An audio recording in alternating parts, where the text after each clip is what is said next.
We are back. Hi everybody, welcome back. Hello, hello. Nice to see you all today. Hi, happy Saturday. Do you like my new sweater?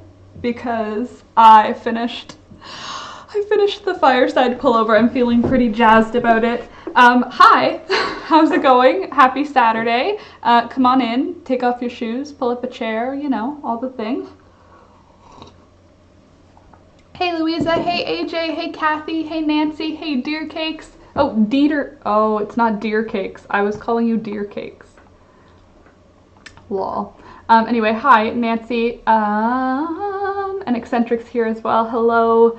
And did I miss anyone? Kathy, hi. Okay, hi everybody. I love the fireside pullover. Thank you, Nancy. I don't like it because I love it. Thanks, Coffee Games. Me too. I really do like it. Alex has been wearing it the last couple of days. But now it's my turn because I made it and I said I want to wear it. Oh, excuse me, I want to wear it today. So I'm wearing it. Hey, Rebecca. What's everybody doing today? What's everybody up to? Don't forget to like the video, by the way, as you come in. I have a lot of crochet work to do, obviously. I'm working on the bolero. I've got one sleeve done. I'll show you what that looks like. It's not really a bolero, I guess it's like a cropped cardigan. I'm calling it a bolero because it sounded nice, but this is the sleeve for next week's sweater. It's gonna be like a little puffy, but super cozy. Hey Mary Grace, hey Rebecca, hey Summer. I said hi to Rebecca already, but hi. I love your sweater, thank you Summer. Great color, thank you, I think so too. Nancy actually sent this yarn as well. Very pretty, thanks Nancy. Coffee Games, my kids say that all the time. Oh, I have a yawn. Oh, I don't know why I'm yawning, I'm not tired. I had actually like a really good sleep last night. Right now I'm coloring in my Beauty of Horror coloring book. Ooh, gonna work on some ears here in a bit. I'm doing the other sleeve. I already filmed it, but I realized I used the wrong hook, so I have to do it again with the right hook. Sounds good. Do you want me to call you Coffee or do you want me to call you Jenny? If you're around often, I will happily call you whatever you want. And did I say hi to Kiana yet? In my head I did. Hi Kiana. Yeah, I also think this is going to be a really pretty color for a sweater. I don't know, I'm kind of rethinking the body portion. I haven't decided yet. With the fan base logo, army on the back. Jenny, please. Sounds good. Coffee Game. Oh. Sounds good, Jenny.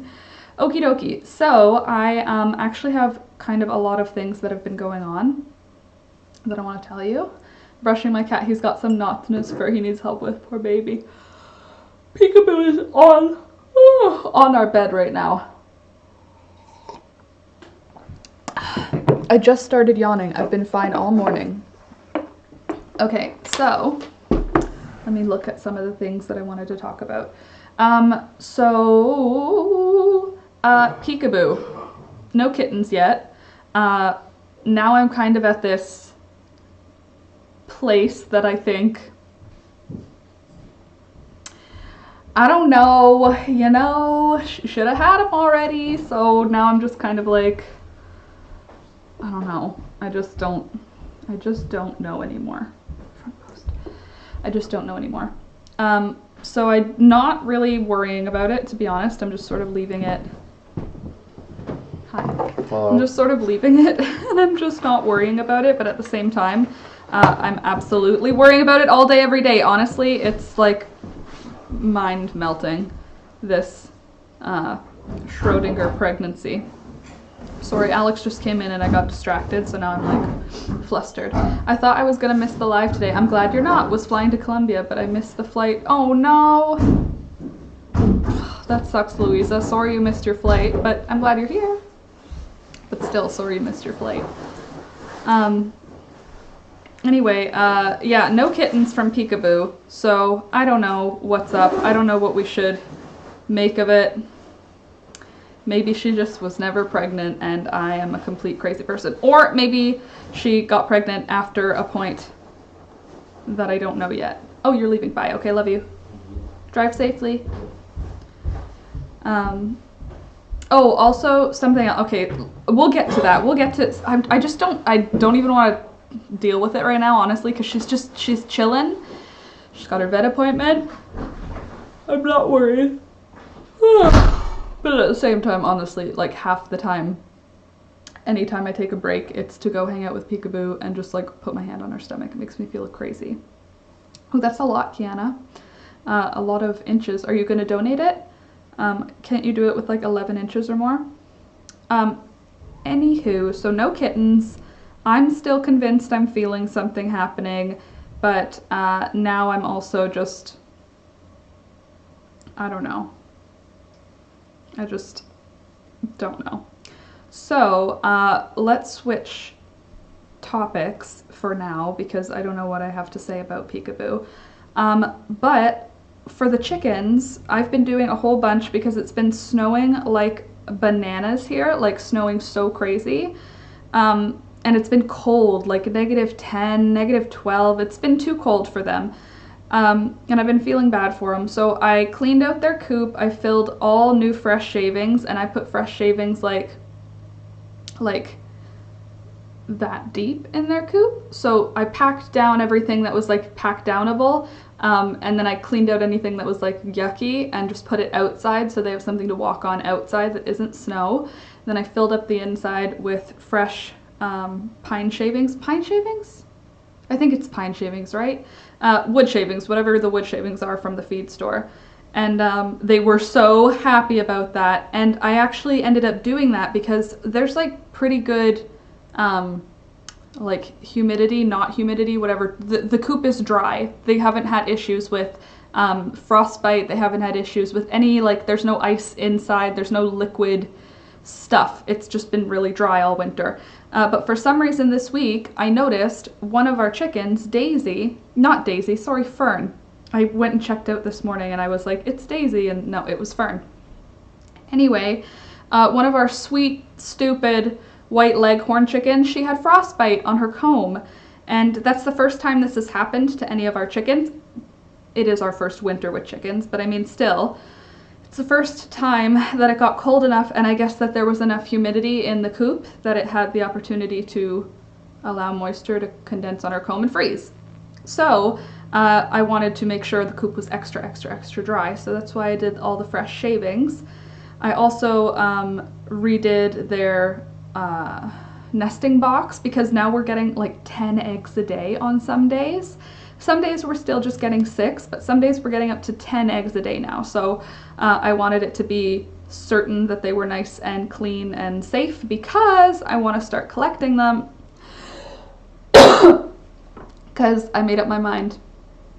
I do in fact want to hatch some eggs, so I'm going to do that. I purchased an incubator already, which is supposed to come today. The online market is crazy, is it not? But anyway, yeah, so they were cold, so I have been doing that. And also, since they don't want to go outside because it's cold out, I set up some things inside their coop for them to play with and to play with each other. So I have like, I set up a swing for them. I set up a couple of like ladders for them to be able to like climb, like on an angle, they can climb up a ladder. And they like those. And I also did, I put a big pile of shavings up against one of the walls just so they can like climb up it and like tear it down and stuff. Gives them something to do. And then I made a skewer to hang lettuce from. So I put a head of iceberg lettuce on this. Hold on. Sorry, I'm also counting stitches while we're doing this. I put a head of romaine lettuce on this skewer and hung it up in the barn, coop, whatever, and they love it. I made it too high so that they would have to either climb on something and reach far or jump to get it, and they loved it. It like had them all running around and so excited for like, honestly, like probably over an hour. They got like pure chicken joy out of a head of iceberg lettuce, so that was fun. You're over the top with those chickens, very kind. Well, I care about them, and poor little Fern, she got frostbite, which is crazy. That's not like something I ever wanted. They do have very large combs. The white leghorns. They're like very, also hi Claudia. The white leghorns have like those big, sorry, I also have something in my eyeball. They have like the big spiky, I don't know, they're like chicken. When you think of like, what does the chicken look like? You know, the red mohawk thing? Theirs is like large, so it's more skin exposed, right? Like, oh, also baby, our rooster got some frostbite, but he got a little bit on his wattle, which is so thin. The skin is so thin. I don't know how to protect him because I've read online you could put like Vaseline on it. So I'll do that so that moisture can't get to it. But like, it's so thin, like it feels like it should be covered because it's cold. How many chickens do I have? Charlene, I have 17 chickens. We have 1 rooster and 16 hens. Not all 16 lay eggs. We've got 2 or 3 that don't lay any eggs at all, but for the most part we have 10. We've like, I would say we have 8 laying with the occasional additional 2 laying right now. But I've been giving them for the last couple of days since it's been so cold. I've been giving them scrambled eggs every day. Will the frostbite do permanent damage? Well, like, yeah, it's like the skin is dead and it's at the edge of his wattle, so it'll just like not grow back. It's just like his wattle is burnt, so the edges are like, the edges look kind of like, well, it's like frostbite, but I mean it kind of just looks like a burn along the seam. It's like he's got 2 discs made of skin, and along the edge of the disc it's like kind of like a sunburn. That's kind of what it looks like, maybe like a sunburn, like bad sunburn, but it's only it's more like an actual burn because it's only along the edge. It's not like the flat faces of his wattle that are frostbitten, just the edges. And I think it's because he dips his beak in the waterer like at night, and then drinks water and it gets on his wattle, and if he just shakes it off and doesn't like really get it dry, he's got literal water sitting on it right along the edge. Got about 10 eggs per day, sometimes far less. It's so random. This is my first winter with chickens as well. How do you get 10 eggs a day if you only have 9 chickens? They only lay 1 egg a day. Interesting. As for baby's comb, his comb seems fine, but his comb is also super fatty, so it doesn't have, like the white leghorns, their combs are super thin, like they like flop over. I saw a lady who made sweaters for her chickens. Kathy, it doesn't seem like their bodies are cold. So I've seen a lot online of things you can do to help keep them warm, but for the most part, like I haven't seen them shivering, and that is a telltale sign that they're cold. And I've only seen in this whole winter 1 night or 1 morning where when I let them out, one of the leghorns, one of the okay, a white leghorn chicken is like the egg laying chicken in factory farms, and they're little chickens. They're like little sinewy, like lanky sort of, and skinny and kind of janky, and they're just sort of dumb and small, but they lay a large white egg every day. But they're stupid because they're not meant to live very long. So like we are keeping them because we like them, but in a factory farm they would only be kept for like 8 months, and then they get shipped to like round 2 for egg laying chickens, which is like butchering or like selling en masse in auctions and stuff. And where we got ours was somebody who got one of those big, like, we're done with them from the factory farm. They got 500 chickens at auction, and then they were selling off those 500 chickens individually to like people, and we bought 4 that way. We didn't know that they were like, oh my god, they were in such rough shape, and we had no idea because we didn't know chickens at the time. But oh my god, since they've grown back all their feathers, they're still kind of janky looking birds, but like they're cuter than they were. They looked like messed up when we got them.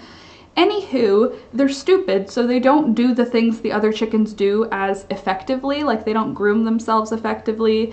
They don't like socialize the same way as the other birds. Like, they don't really have a rank in, and like those 4 birds, we only have 3 of those 4 now, but those 3 birds, they don't really have a rank in the pecking order.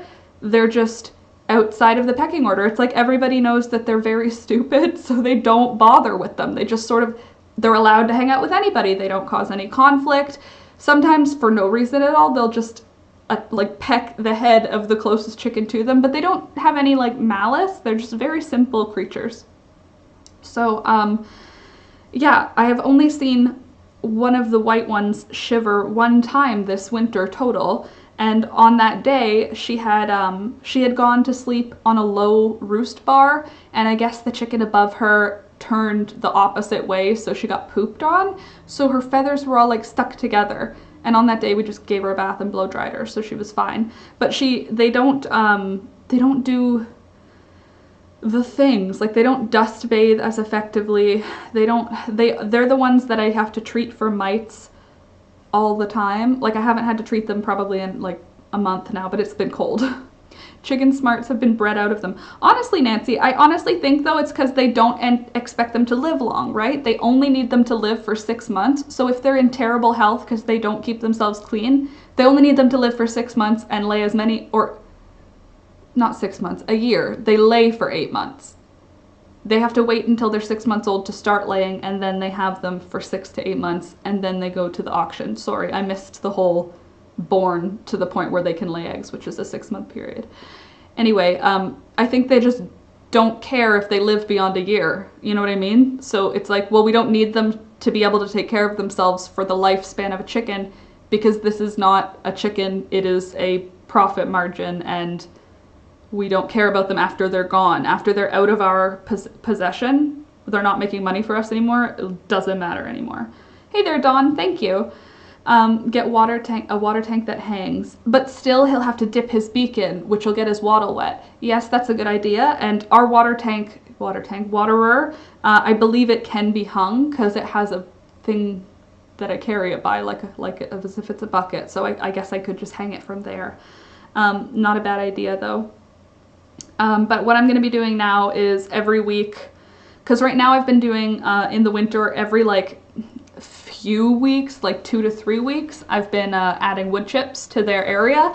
If it's been snowing, hey Shelby, if it's been snowing, then I will let the wood chips be like outside too, so that they can kind of hang out outside. They don't really love walking in the snow. They don't hate it once it's been like squished down. Like once I've walked on it, they're okay to walk over it, but they don't like walking in fresh snow. So I put out wood chips for them. But I think I'm gonna up that to every week now, just because with all this snow, there's going to be a lot of moisture just making its way around the coop and therefore into the coop. So I think I'm just going to keep adding wood shavings. And then I saw on a YouTube channel, I was looking for coop winterizing type things while I was getting all excited about giving them new shavings.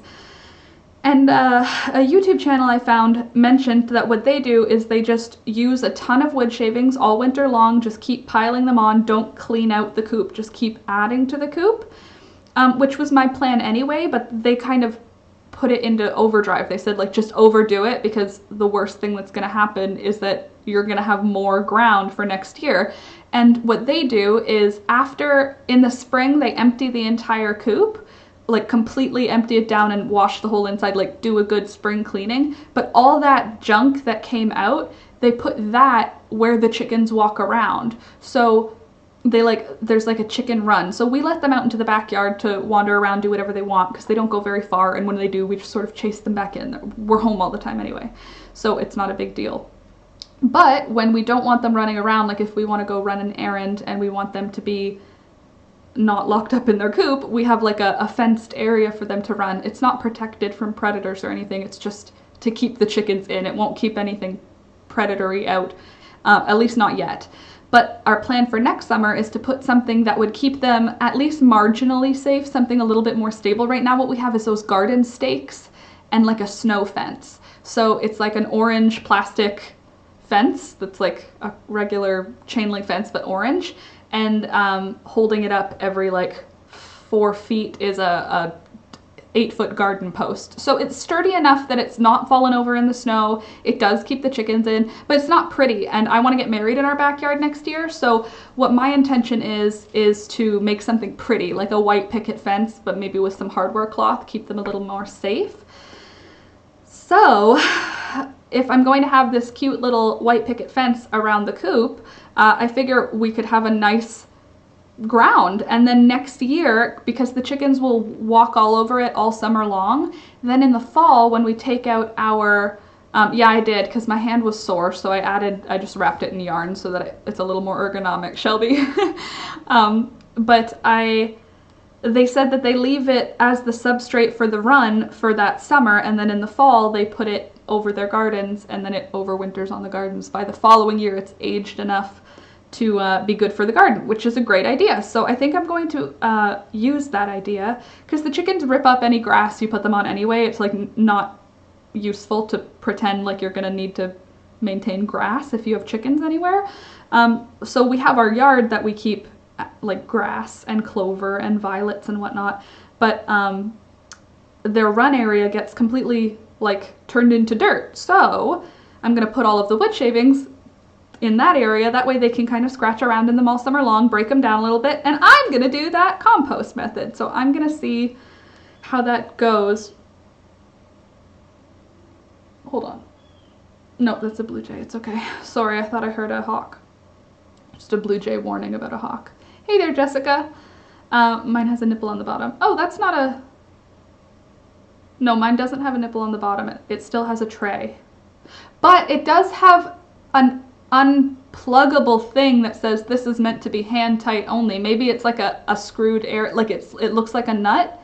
So maybe when you unscrew it, you could put in a nipple attachment.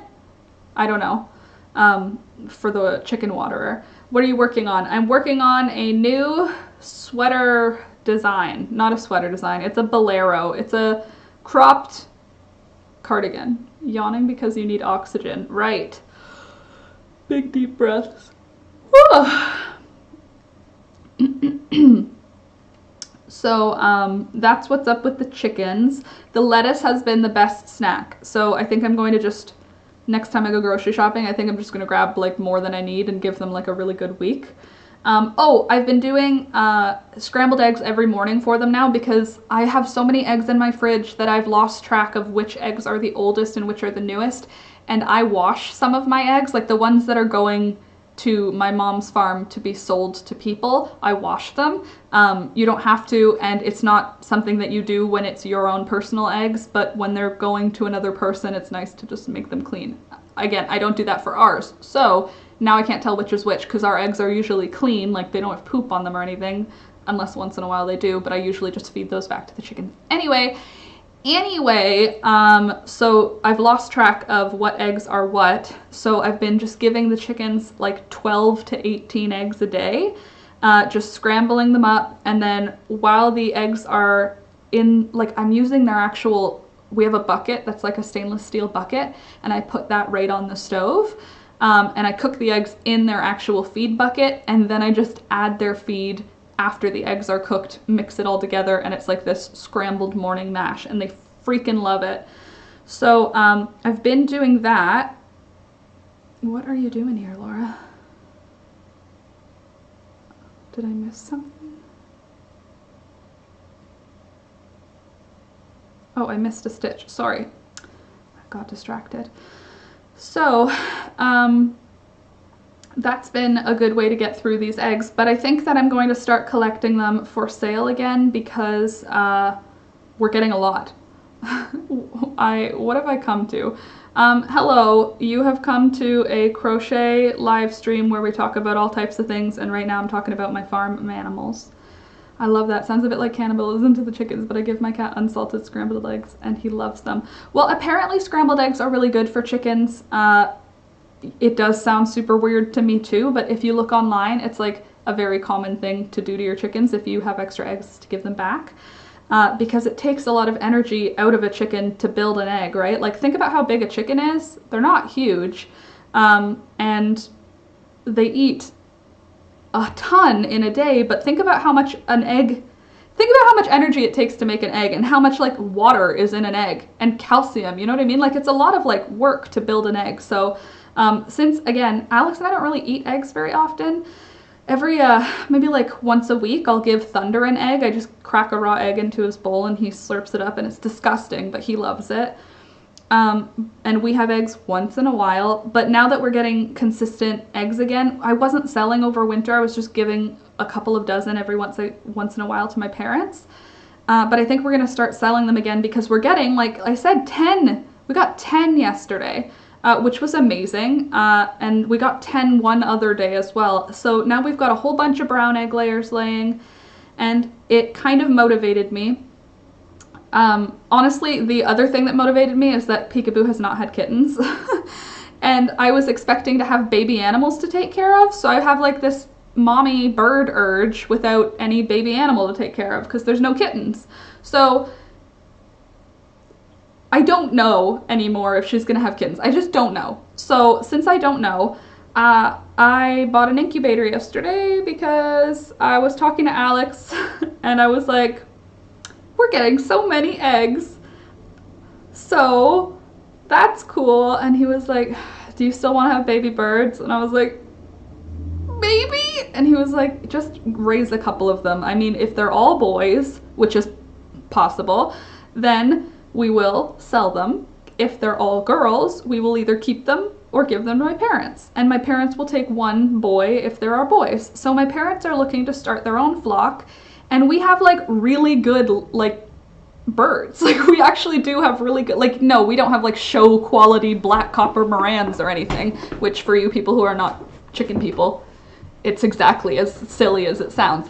But there are some chickens like the white leghorn, the little factory farm chickens, they lay eggs very efficiently, but they're not cold hardy because they're so skinny and they've got those big combs, and our birds are outside, like they're not in a factory farm, so they're not inside in a warm place. So I was looking at like the characteristics of our birds, and like our rooster baby, he is a Easter egger, so he's an Americana mixed with, I figured out what his mix is, but I can't remember now. He's a large cold hardy bird bred with a colorful egg layer. So his babies should have the blue egg laying gene. So if we mixed him, like if we had him have babies with one of the white leghorns, they lay a white egg. If the baby was a female, it would lay pale blue eggs if he has the blue gene. So if we mixed him with Marshmallow, who is our Americana Easter egger who gets blue eggs already, if we mix him with her, their resulting baby would lay more blue eggs. Does that make sense? And if we mixed him, which is a blue egg laying gene, with one of our brown, like we have a black copper Moran, she lays dark brown eggs, their baby would have like an olive green egg because blue plus brown.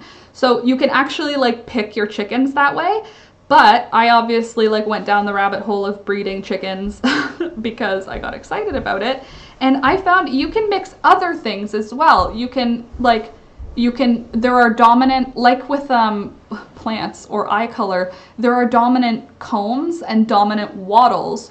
So you can breed, like for example, if you have a beautiful bird that lays wonderful eggs but has a large comb, you could breed her to a rooster that has all of the characteristics and a smaller comb, and then the babies will have smaller combs.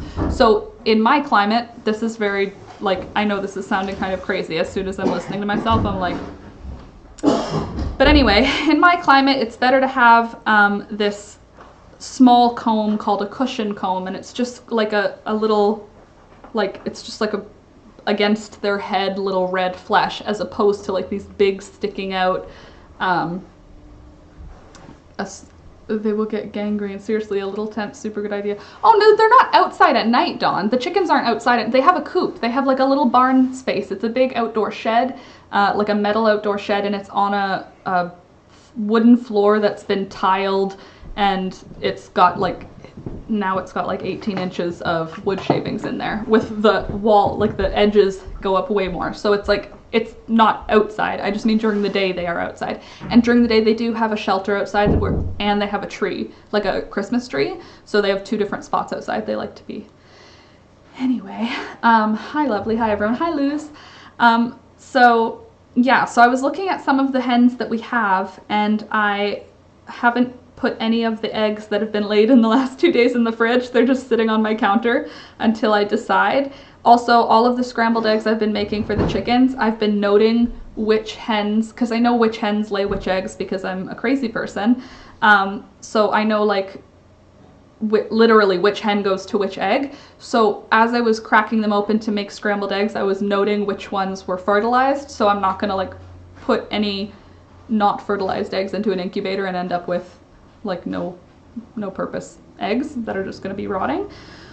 So the things I've been considering are the white leghorns lay a lot of eggs and they lay white eggs. So if we have keep one of their eggs mixed with the rooster, they would, in theory, be a probably white or splash colored chicken with a large comb that lays a lot of light blue eggs. So we're trying to get a balance between small comb, large body size, lots of eggs, and colorful eggs. That's like the overall, because we want the bird to be healthy, which is large body size, small comb, and we want like production out of them, which honestly in my reality that's not really part of it for me, because I want rainbow eggs. I don't care if there's very many. Like, we're keeping a chicken, a bantam hen, who hasn't laid an egg since, like, she laid eggs the first week we got her, and then winter came and she just stopped laying eggs. So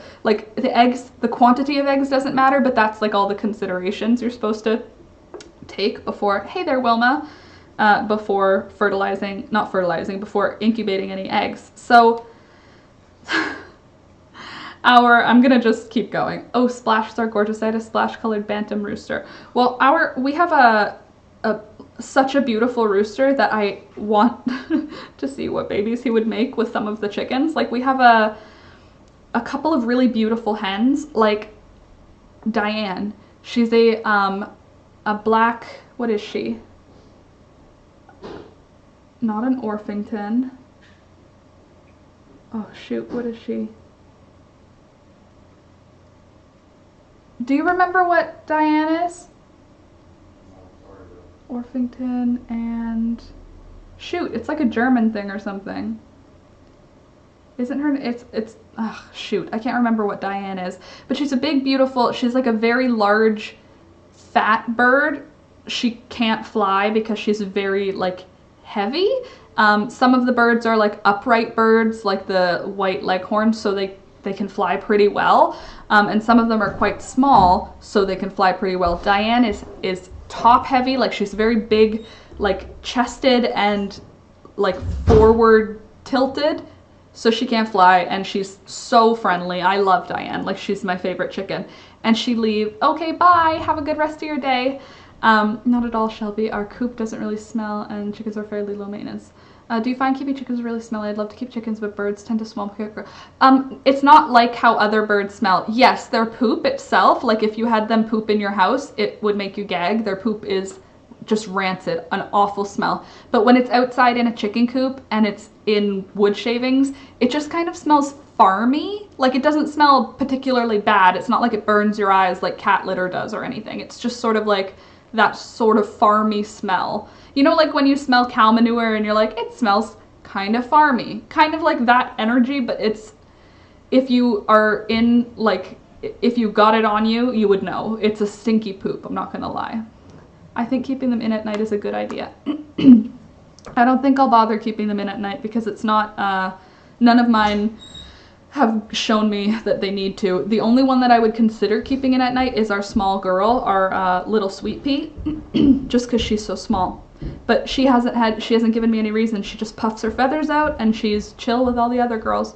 But anyway, some of the chickens I was looking at keeping eggs for are Marshmallow, because she lays such a beautiful, like, bluey teal egg. It's like really opaque, clear blue. It's not like Violet's egg is like this olive green color, and sometimes you could mistake it for gray. It's such a strange color. But hers are so teal blue that I figure if he has the blue egg laying gene, which he does, then they would make for a beautiful duo. And also they really like each other, so that's kind of fun too. And they both have really good dispositions. Like the rooster has a great disposition, which is super. Another good reason why he's a good mix. But so does Marshmallow. So Diane, Marshmallow, one of the white leghorns, oh, and Sunflower, she is our silver-laced Wyandotte, and she is stunning. She's so beautiful. Hey there, Helen. I'm literally just talking about chickens. I don't know if this is in any way entertaining to anyone, because if you came here for crochet content and you're just watching me crochet while I talk about chickens, if that is not entertaining or fun to be part of, let me know and we can switch topics. It's just something that's been on my mind. So, yeah, our silver-laced Wyandotte, she lays these beautiful, they're almost pink, her eggs. They're like very, very pale brown, but a warm tone brown. So it kind of, it like your eyes are tricked into thinking it's pink.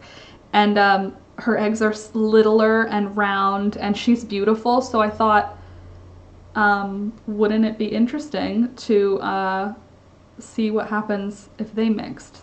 It would be like a warm, like green egg on and the bird could come out so pretty, because a silver-laced Wyandotte mixed with If You Could See Baby. Oh, they're just so pretty. Baby is our rooster's name. Oh, you just reminded me, your reds and pinks camera. Oh, you just reminded your reds and pinks camera. It has to do with your lighting. Does it? Because I'll change my lighting. Shelby, that's good. I come from the California Valley, and agricultural farm smells are basically everywhere, and the smell of home, they just smell like a farm. I would assume it would be a pretty familiar smell. Yeah, it's not yucky. It's like, it's not, even when you're in the coop, like cleaning chicken poop, it's not awful. I wonder if there are any breeds that lay lavender or pale purple. Well, so not that I know of, Nancy, but the thing, there aren't any actual red eggs. There's like brown, almost pale mauve pink. And that's not enough red for it to be, when mixed with blue, to create purple. So I don't know that it would be, maybe there could be something that's like a, I don't know, like a more indigo, pale indigo blue, maybe, but I don't think there's a purple one. You should use sunlight only, don't mix your lighting. Good call. And be right back, I have to have dinner. Sounds good, Louisa. So that's what's been up with the chickens. I did buy an incubator, and it is supposed to arrive today. So I'm gonna do it. And I recognize that it might not even be a good idea, and I'm still gonna do it because I have baby fever, and Peekaboo does not appear to have any kittens, so I'm feeling like a crazy person, and while I wait to go to the vet with her, I'm just gonna jump onto the next baby opportunity. Sounds so weird. Oh, and we got like 2.5 feet of snow, by the way. It's been snowing on and off for days and days now. Poor Thunder, well, I want to say poor Thunder, but he is being kind of a dick about it. So whenever he goes outside, he doesn't want to go outside, but like, that's where you go pee, dog. Like, that is where you go. That's where you go. So he'll stand outside immediately as soon as his feet touch the outside ground. Since it's pretty cold, he's just like, no, and he wants to come back in. So we have to stand outside with him, and then he's just crying, and so we go back in, and then he warms back up, and then he goes and stands by the door, and then it's like this whole game. And finally he'll go to the bathroom, but he only is doing it like literally just off of our front porch. We have this like big concrete area in front of our house that's like, you can put a patio set there, and he only uses that space. He has a whole yard, and Alex shoveled him an area, and he won't go. So anyway, Thunder's just been kind of doing his business close by the house, which is fine because we can clean it up and blah blah blah, everything's okay, but still, like, come on, dog. But poor dog, it's because there's so much snow. And Thunder never liked cold, so there's that. Something I have been considering doing is doing ice dye. because there's so much snow. Hey there, Oracle. Aw, like the video, subscribe, please. Sorry I have to go, but please do the following. Thanks. Oh, that wasn't Oracle, that was Bailey. Sorry, thanks, Bailey. I have to leave at 3 p.m. to 4 p.m., but hopefully I'll be back after that. Sounds good, Dina. So, yeah, lots of snow. So I was thinking I can collect some and use it for a dye bath because there's only going to be snow for like a little while. Like it seems like winter is never ending. At this point in the winter, it always seems like winter is never ending. But I know it's just a couple of weeks away before we won't have any more snow the way it is right now. Yes, we'll still get snow for a while, but not the way it is now. Right now, it's like a winter snow delight because it's had enough time. Like it's been a little bit warm yesterday and a little bit warm today, so the snow is like dense. It's great snowman snow. I bet you in town there's a lot of snowmans on the front lawns of families right now because it is the perfect snow for it. But I was thinking I can collect a bunch of it and just let it melt inside and use it as water for the natural dye. But also I could do some ice dyeing. So I don't exactly know how yet. I haven't figured out what I'm gonna do, but I thought there's a ton of snow. Why not do something? Find a way to make it magical, you know? Hey there, Dina. How are you and the family doing today, Laura? Really well today. Doing really well today, Dina. I have a tickle in my throat, and so does Alex, but I don't think it's anything to worry about. I think it's just because I vacuumed, and so there's a lot of dust in the air. The amount this cat sheds, you guys, it's mind-boggling. Like, she'll lie on the floor and then get up, and there will literally be like a visible... like a pom-pom will be left on the car. It's so bizarre. Juice in my cup. I've got tea and I have water here. This poor little man hates going outside. We can lose him in the snow. Oh, poor baby. Jeez. We had 2 feet of snow last week, 7 inches this week. So much. Isn't that crazy? I have a Chihuahua from Florida Heat. Is 8.5 inches. Oh. Hi, Laura. Hey there, Hamden. How's it going? So with the chicken feed, by the way, the other thing that I'm doing night before now as well, we have a lovely day in Amsterdam, 16 Celsius. Ooh, that's awesome. Last weekend you had snow. Ooh, so the air is perfect. Oh, I love that. Right after the snow, when the first big melt happens, it's like the air is like all of the dirt like fell out of the air. That's what it feels like. It's super like humid, but like not because it's cold still, but not, anyway, spring. It's what spring feels like. I love going to the forest on those days, right after the winter ends, right after 2 days of it being like 16 so that the mud has enough time to sort of crust over and be safe to walk on. That's the perfect day to go in the forest. Day 3 of 16 degrees is the perfect day to go in the forest. I can't wait. I've got 2 big Labradors who would love to see snow. I can only imagine. Poor little doggies hating the snow. Yeah, they hate it. They are not a fan. My parents' dog, Dave, is so... He's a snow bunny. He's the cutest little guy. He loves running around in the snow. He doesn't get cold. He doesn't seem to... I have, like, when you walk and you kick the snow in front of you by walking, he'll, like... jump at the snow and like try and get you to kick snow. And then when you kick snow, rather than like, you can see dogs like biting hoses of water, you know what I mean? He like bites into it. Like he wants you to kick snow into the air so that he can run face first into it. He's such a weirdo. Who had a heartgram done? A heartgram? I didn't see that. Did somebody say that? I get tickles a lot and thank God they're nothing. What am I... Did I miss something? Sorry. The snow is gone now in the city, but today I felt like spring. It was beautiful. It's raining.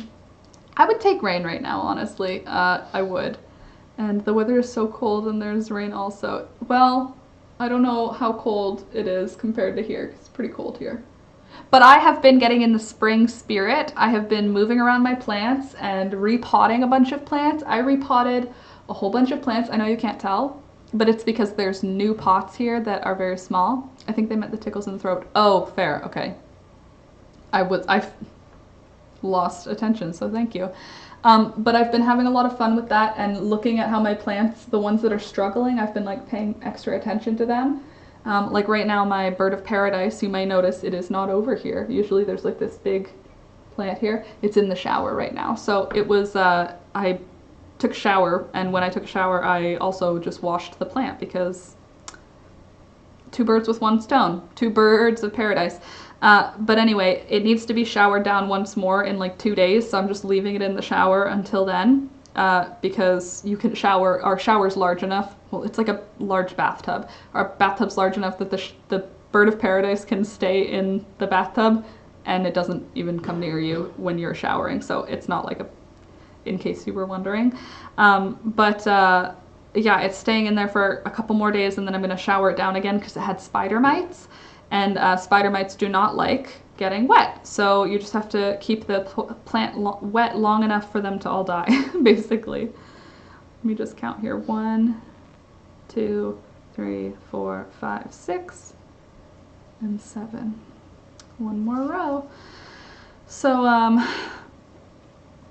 yeah. That's what's up with my plants right now. Some of them are struggling. That's what I meant to. Okay, cool. Yeah, some of my plants are struggling with thrips, and some of my plants are struggling with spider mites. And my lemon tree is now back where it's supposed to be because it has been treated. Hopefully those spider mites will not come back. Ideally, they will never come back, but who's to say? And now I'm just trying to get rid of the thrips. I think I'm going to have to buy predatory mites because my thrips problem on my plants is not going away, and I would like it to go away. Need to go for dinner, but we'll be back later. Sounds good, Luz. But yeah, that's what's going on with my plants. What else has happened? Oh, I dyed yarn.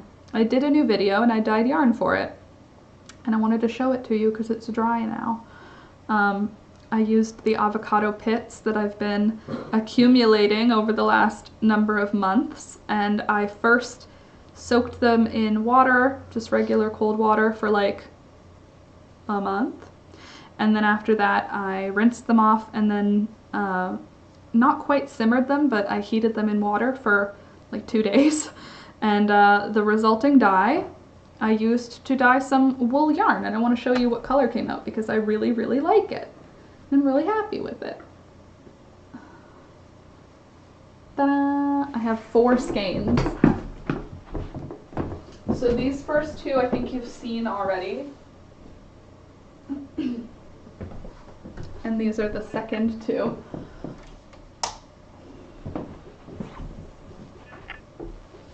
Why does it look so tan? It's so pink in real life. Honestly, it's...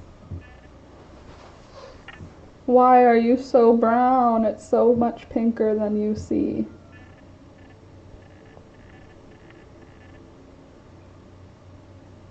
Maybe it is looking pink. Anyway, I have now 4 skeins, 2 more left to dye. But one of them I twisted up into a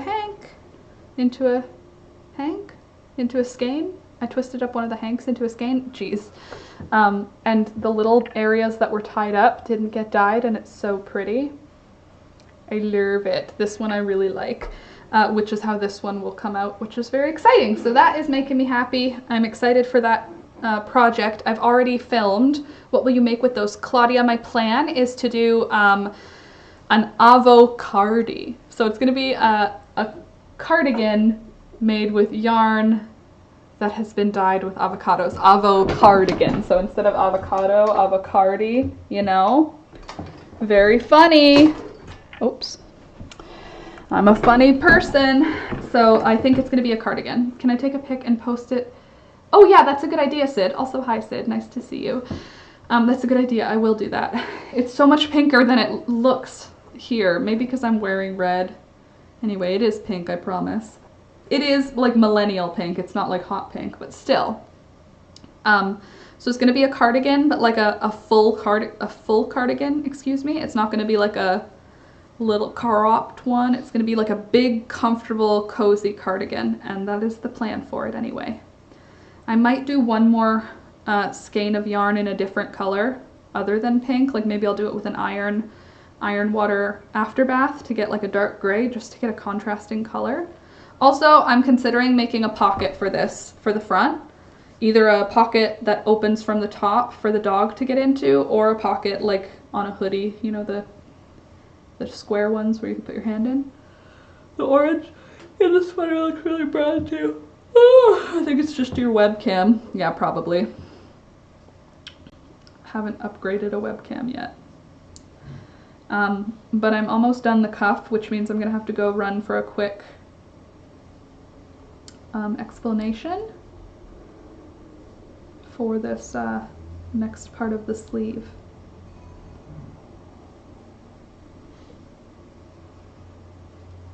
In a minute.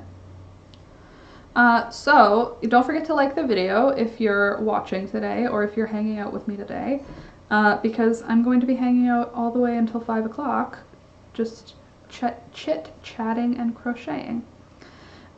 So the avocado die will be my next project after this bolero. So this is going to come out this Friday. Next Friday will be the avocado die, and then will be the first week of March.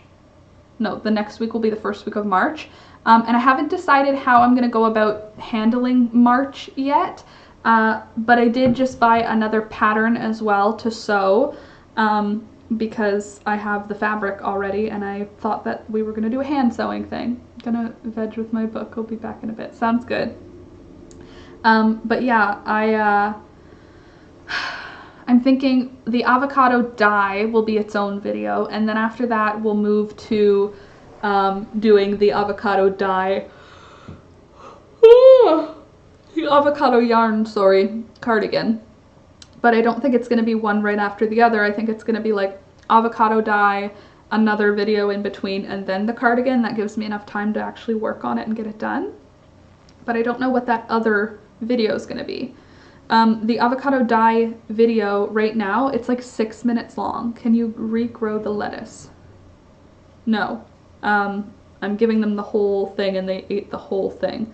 Maybe I can regrow it, but I have not. But maybe I could cut the core out and try. But not as of yet, Dawn. Looks mauvey pink, very pretty. Thank you, Nancy.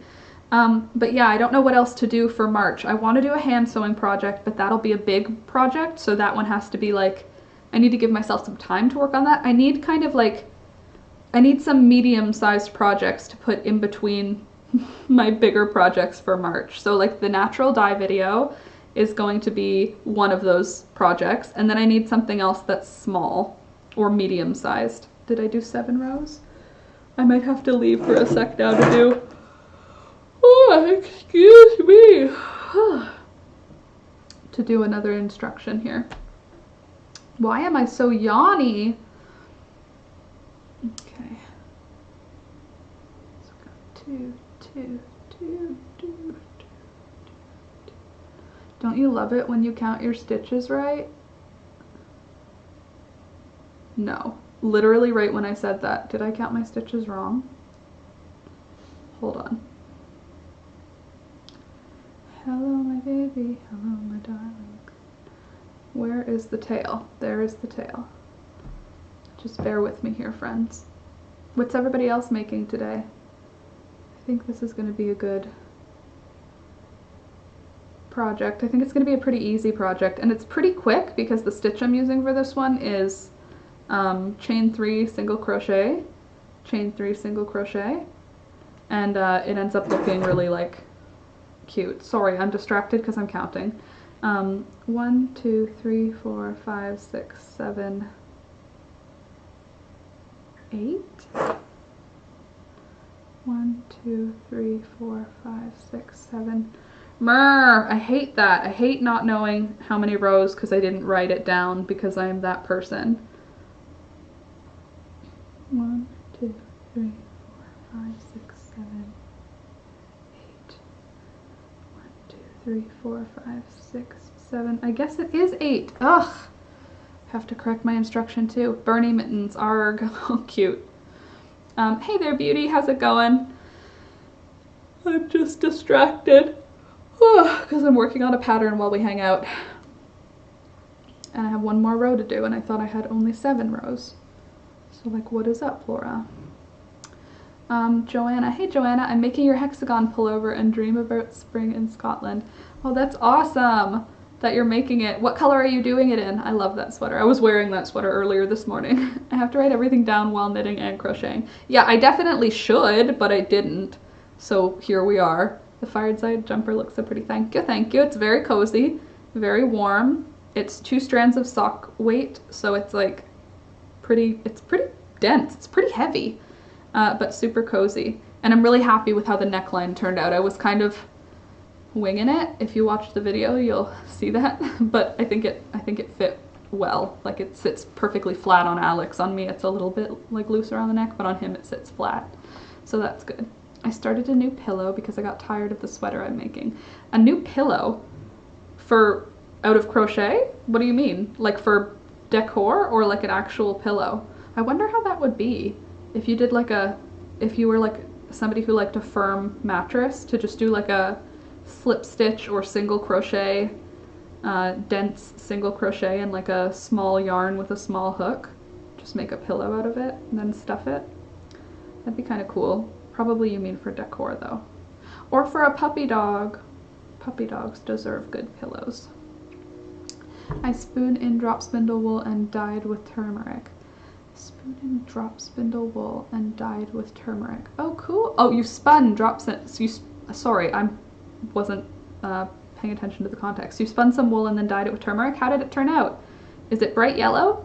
Dawn, I've tried 5 times and frogged each time. Try number 6. I believe in you, Dawn. You can do it. The fire said thank you.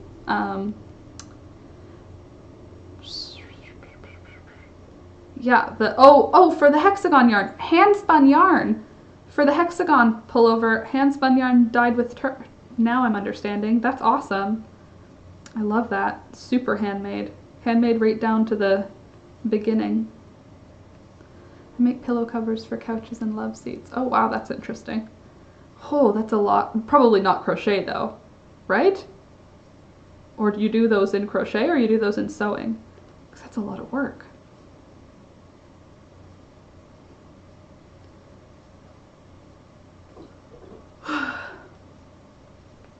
I filled the humidifier. You might hear it bubbling. If you hear something that sounds like a fish tank, it's my humidifier.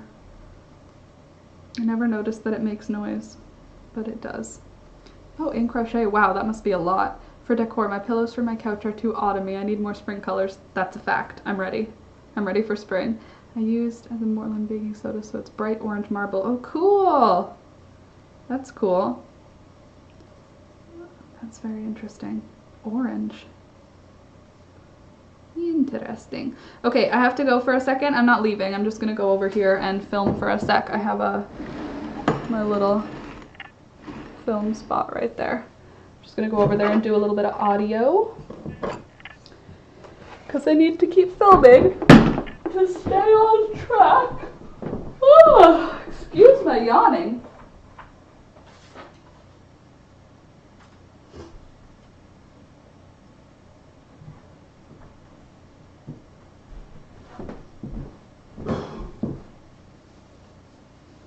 One, two, three, 4, 5, 6, 7, and then the top. 1, 2, 3, 4, 5, 6, 7, and then the top. Okay. All right, Laura.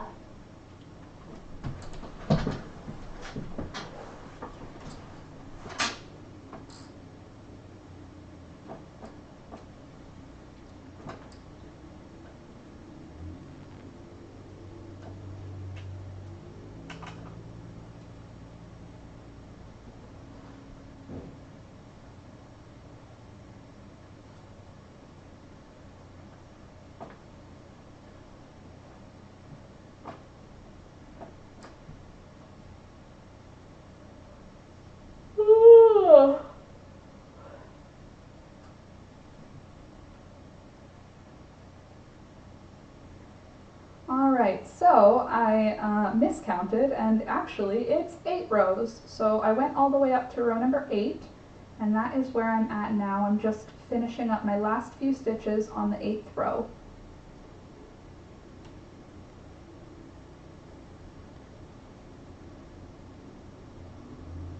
For row number 9, we're going to do 3 double crochet stitches in each stitch across. So 3 double crochet stitches in each stitch across. At the end of the row I'm working right now, I'm going to chain 2 and turn.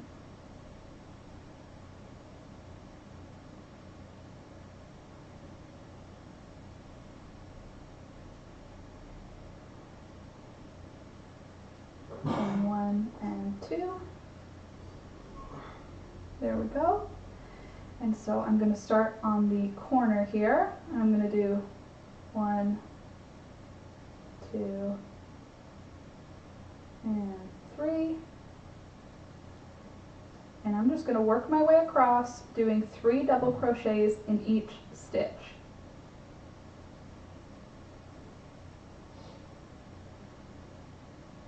At the end of this row, chain 1 and turn.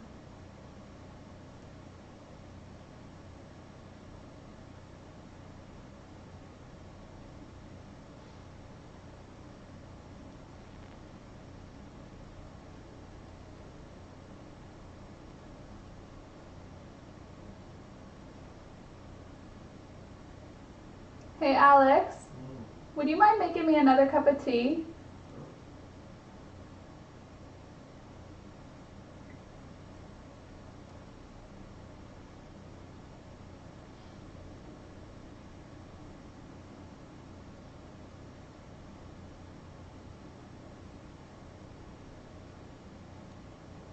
Almost done, friends.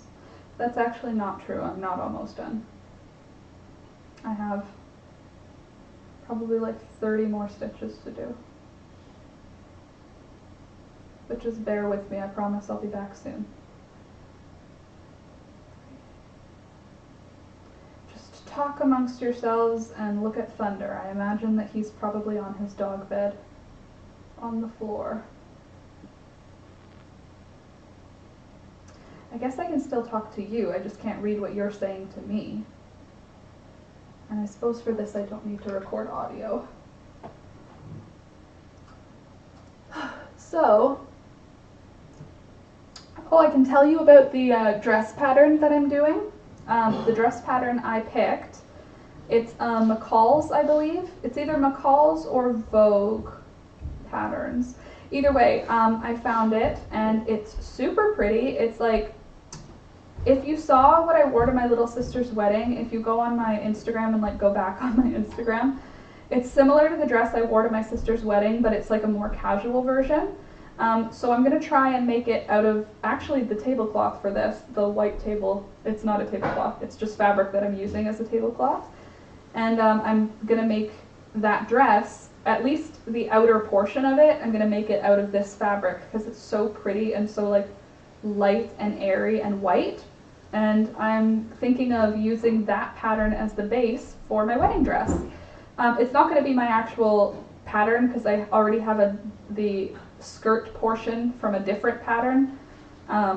So it's basically a combination of 3 patterns. I'm doing the top of one dress, the front bottom of another dress, and the back bottom of a third dress. So it's like 3 different dresses, and I think the mix of those 3 patterns together should make for a really pretty summer backyard wedding dress. And I'm going to do the rough copy in this double gauze, what is it, like a lightweight weave white cotton.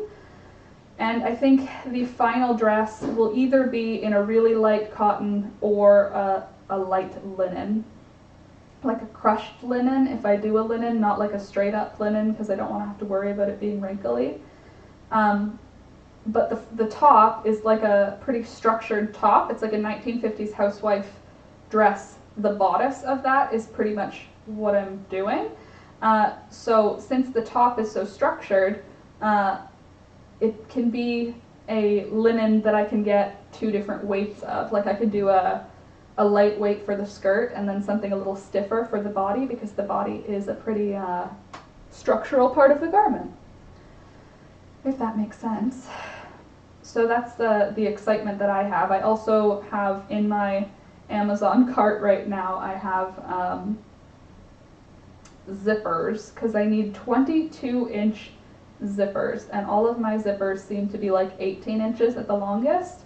But for the bodice, the upper body pattern that I'm working on, since the hips, the waistline, excuse me, is so high, it's very fitted. It needs to have a good long zipper or I won't be able to get it on. There's just not a way, because I like that structured, tight fit for the upper body.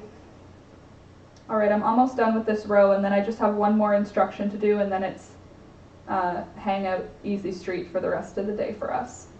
Just have to get that last instruction recorded. So bear with me, friends. I'm almost done, I promise. This sweater is so warm, Alex. Yeah. I'm like wearing just a t-shirt underneath, and I'm like warm. I don't know. It's really nice. You should add the tag. Yeah, I will. Do you want pockets? A pocket? Like from like on a Gap sweater, you know how they have those like kangaroo pockets? Where? Right on the front of the sweater. At the bottom? Mm-hmm. No? I don't know. I don't think so. I'm not a big fan of those pockets. Really? Yeah. I guess you really only use them when you're like outside walking with the sweater on. Like, I have too much stuff in my pockets usually, so they just bulge, so I'd rather just have it in my pockets. I suppose. Although you have so much stuff in your pockets that your butt has like a bubble butt. That's why I carry a fanny pack. True, I do appreciate that you do that. That would actually be a good gift for you, because now there's like brand name fanny packs. I could get you like a nice fanny pack. Yeah, I don't want to say it out loud, but I thought about making my own. Ooh, I can help you with that. That'd be fun. I would. Oh, you mean to sell? I don't know if to or sell. Do you just mean for yourself? I just got as far as the idea of making one. Well, if you print out an outline of one and color it in, I'll make it for you. I'll make it a tutorial for March. New fanny pack. Okay, I need you to be quiet now because I need to record audio. Thank you. BRB, guys, I'm almost done.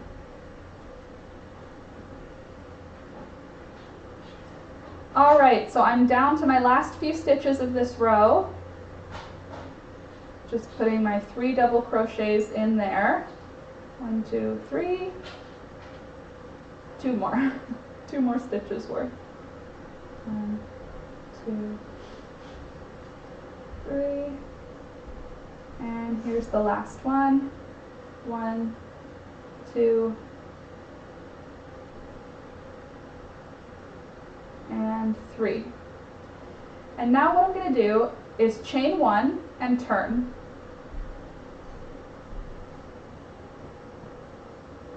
Now I'm going to single crochet in that first stitch right at the base of where I was just working, and then I'm going to chain 3. 1, 2, and 3. I'm going to skip 2 stitches, so 1 and 2, and I'm going to single crochet into that third stitch. Then I'm going to chain 3 again. 1, 2, 3. Then I'm going to skip 2 stitches, 1 and 2, and I'm going to single crochet into the third stitch. Then I'm going to chain 3. 1, 2, 3. I'm going to skip 2 stitches, 1, 2. In that third stitch, I'll do a single crochet. And I'm going to repeat that across. Chain 3, skip 2, single crochet. All the way until the end of the row.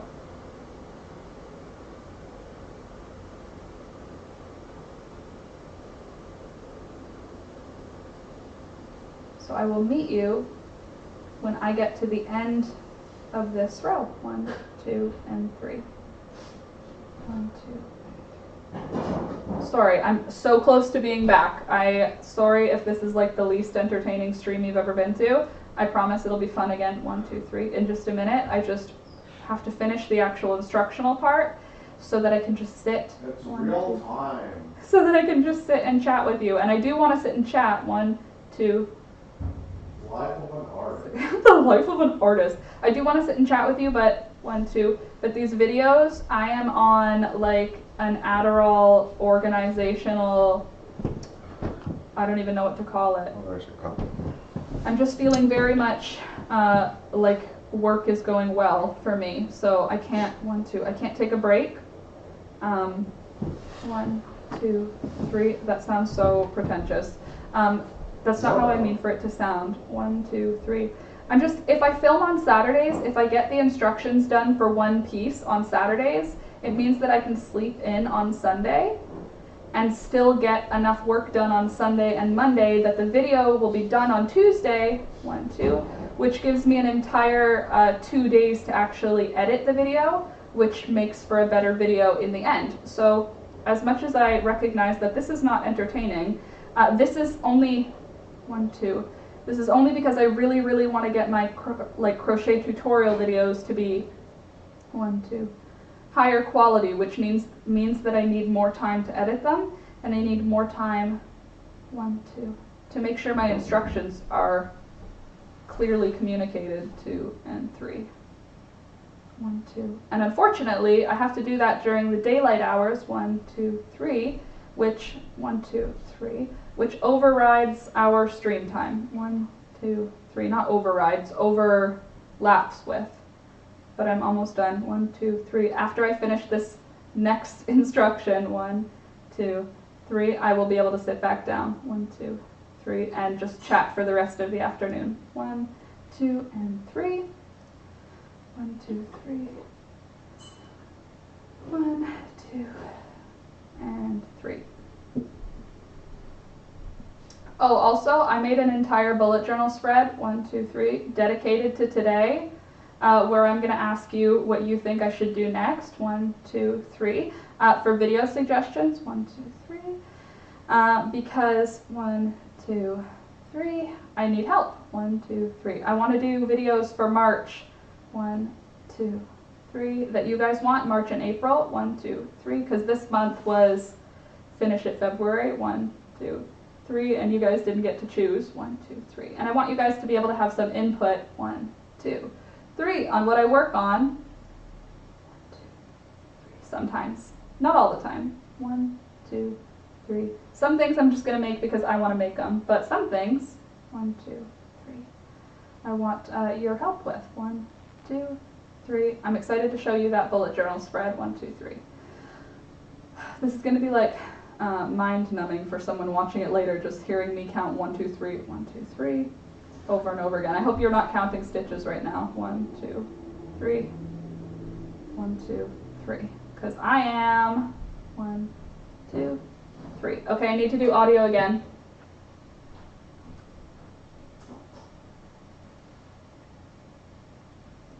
All right, so I'm just at the end of that row now. 1, 2, and 3. Skip 1, skip 2, and then we're going to single crochet into that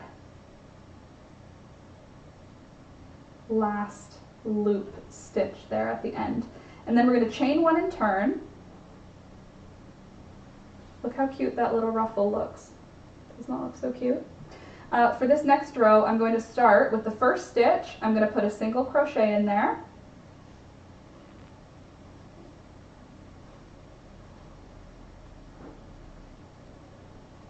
Sorry. I think, what am I trying to say? Chain 1 and turn. Yeah, okay. Alright, so for this next row, I did a chain 1 and turn. I'm going to do a single crochet in the first stitch, and then I'm going to chain 3, 1, 2, and 3, and then I'm going to single crochet into that chain 3 space left behind. Then I'm going to chain 3, 1, 2, 3, then I'm going to single crochet into that chain 3 space from the previous row. And this is how we're going to be moving forward for a really long time. Like, I'm talking 75 rows. We're going to be doing this chain 3, single crochet into the chain 3 space, chain 3, single crochet into the chain 3 space. At the end of each row, you're going to finish each row with a single crochet, chain 1 and turn, start each row with a single crochet, and then go right back into the chain 3 single crochet. So I'm going to zoom through this part.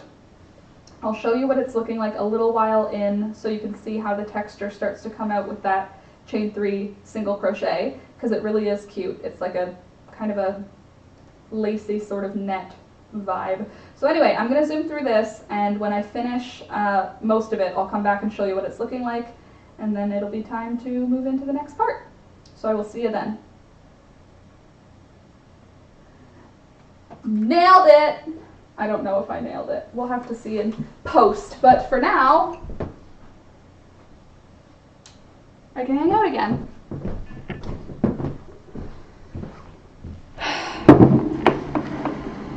I'm back from outer space. Thank you, honey. Is there anything tasty you could bring for me? Right. Oh, like a clementine? I don't know, like something delicious. Maybe can I have some cereal?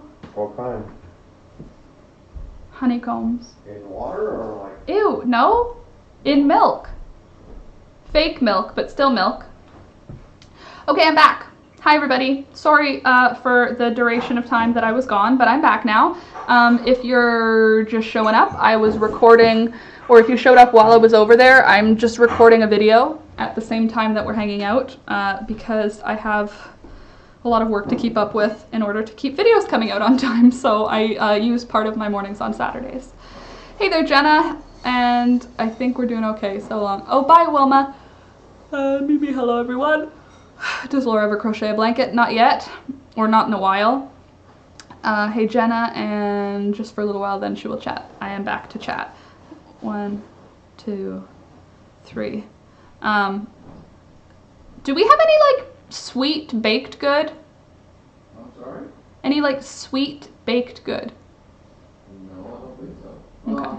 Your mom's style. I don't really want that. Just cereal would be great. First time joining. Hey there, Maggie. Welcome. Zorn is a cool name, so welcome. Hang out with us. If this is not your vibe, that's totally okay, but I'm going to be just crocheting and chatting, and sometimes there's plant content. Actually, I do have some plants that I want to show you guys today, so that there is plant content. Joanna, Laura, do you know anything about dyeing wool with henna? No, I don't know anything about dyeing wool with henna. I definitely believe you can. Because henna stains everything. You can dye your hair with henna, you could dye your skin with henna, you can stain wood with henna. So yeah, I imagine you could, my love, thank you honey. I imagine you would be able to dye wool with it. I wonder though, would there be able to be modifications? Oh hey there, Laura, do you think maybe you could do a darning video in March? I really need to learn how to do that. That's a great idea. Absolutely, Antoinette, I will do that. Yes, that's a good idea. I left an actual space to write ideas. Do you want to see my bullet journal spread for it? This is for you guys to give me video ideas. Isn't it cute? I just drew plants because I am such an artist. Sorry. Darning. I do think darning is a great idea. I don't know. I have a lot of socks that need darning. Is that cool with you? Hey there, Anyel. So I'm going to put sock darning because, first of all, now that I have a darning egg, thank you, lovely, sock darning. Of course, I started with letters that were too big, so now it has tiny letters at the end. Very cute. I like the idea for sure. Sock darning is a good idea. I don't know about other kinds of darning. I guess I could do other kinds, but that darning egg is so useful for sock darning.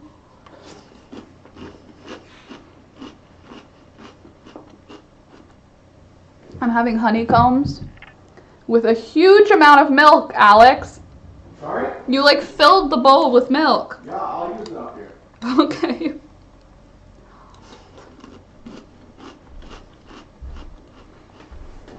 I'm working on the sleeve, Jenna, for next week's video. I have one sleeve and one body piece. I need to do one sleeve, a back piece, and a body piece.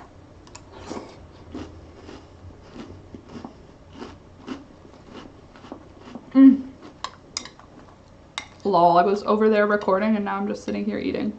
I will be hanging out in a minute. I do have a lot of crochet work to do. I'm just also hungry. And I guess I should tell you, because this is on my list of things to tell you about. I went grocery shopping, finally, which is why Alex and I are isolated this weekend. We're not going to be seeing my parents. Usually on the weekend we stop by my mom and dad's house to pick up baked goods and also to just say hello, drop off some eggs, that sort of thing. But I went grocery shopping, so we're staying pretty much any time that we go out in public now, we're just staying in for at least a week after that. There's a lot of contagious variants. We don't need to be adding extra variables into our family dynamic right now. So I'm not going to see my parents this weekend. I went grocery shopping and I spent $350 on food. Nice. Right? I got everything we need for like literally like a month.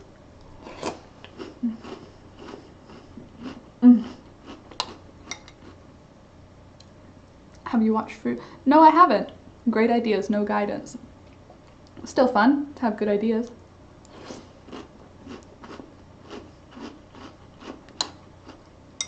What's a pony pouch? Like literally for an equine animal, or do you mean like a ponytail that has a pouch in it so you can put like your keys in your ponytail? Hope you have a big freezer. Why? Oh, for the groceries. Yes, I do. Well, no, I don't.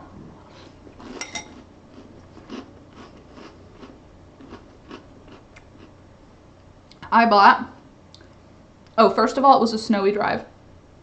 And I saw like a million geese on the way there, which is awesome. I got treats for the hens. I got ice cream. I got cereal. I got clementines. Just got a delivery for 300 euros. That's only going to last for 2 weeks. Oh, yeah, if you have kids. There's just 2 adults here, and this is what I'm eating for lunch. So this is not, we're not like organized adults. For model horses, to keep them protected in travels. Oh, literally, pouches for ponies. Got it. That's about how much I spend for a month. Yeah, well, I was really organized, and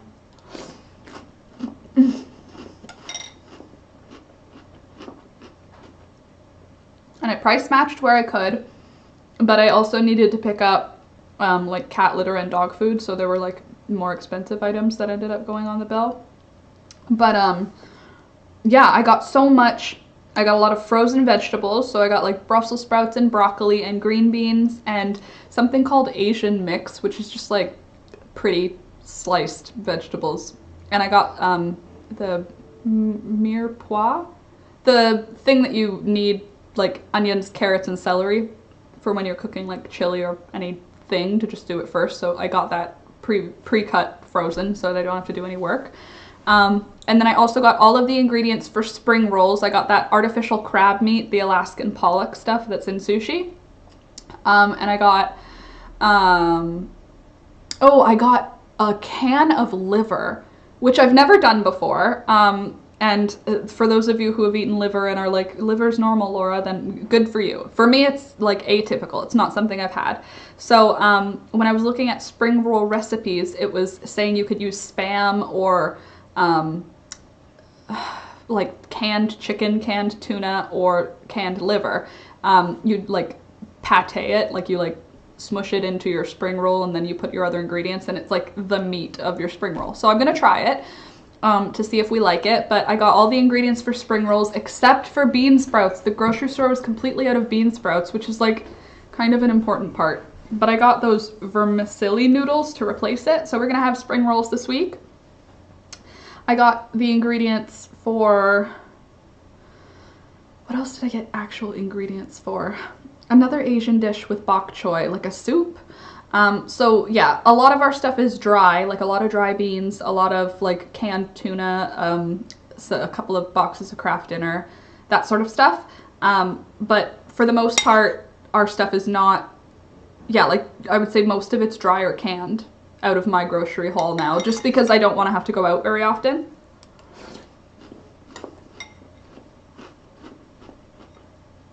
So I got like 2 weeks worth of clementines and a week's worth of like fresh vegetables, and then like 3 weeks-ish worth of frozen vegetables. So That's, oh, and frozen fruit we just have in the freezer.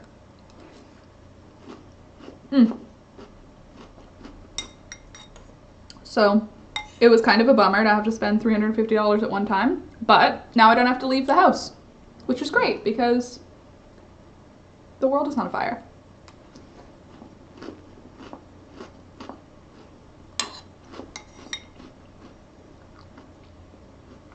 Oh, and I got shrimp. Like already cooked, peeled ones.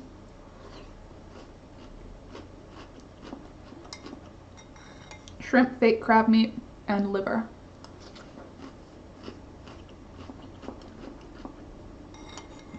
Maggie, when you say pony pouches, are they like My Little Pony?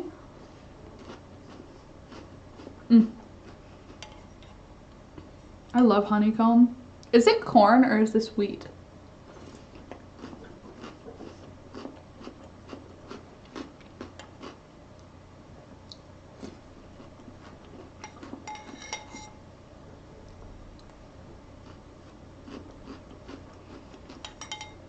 Sorry, I can't talk and eat at the same time.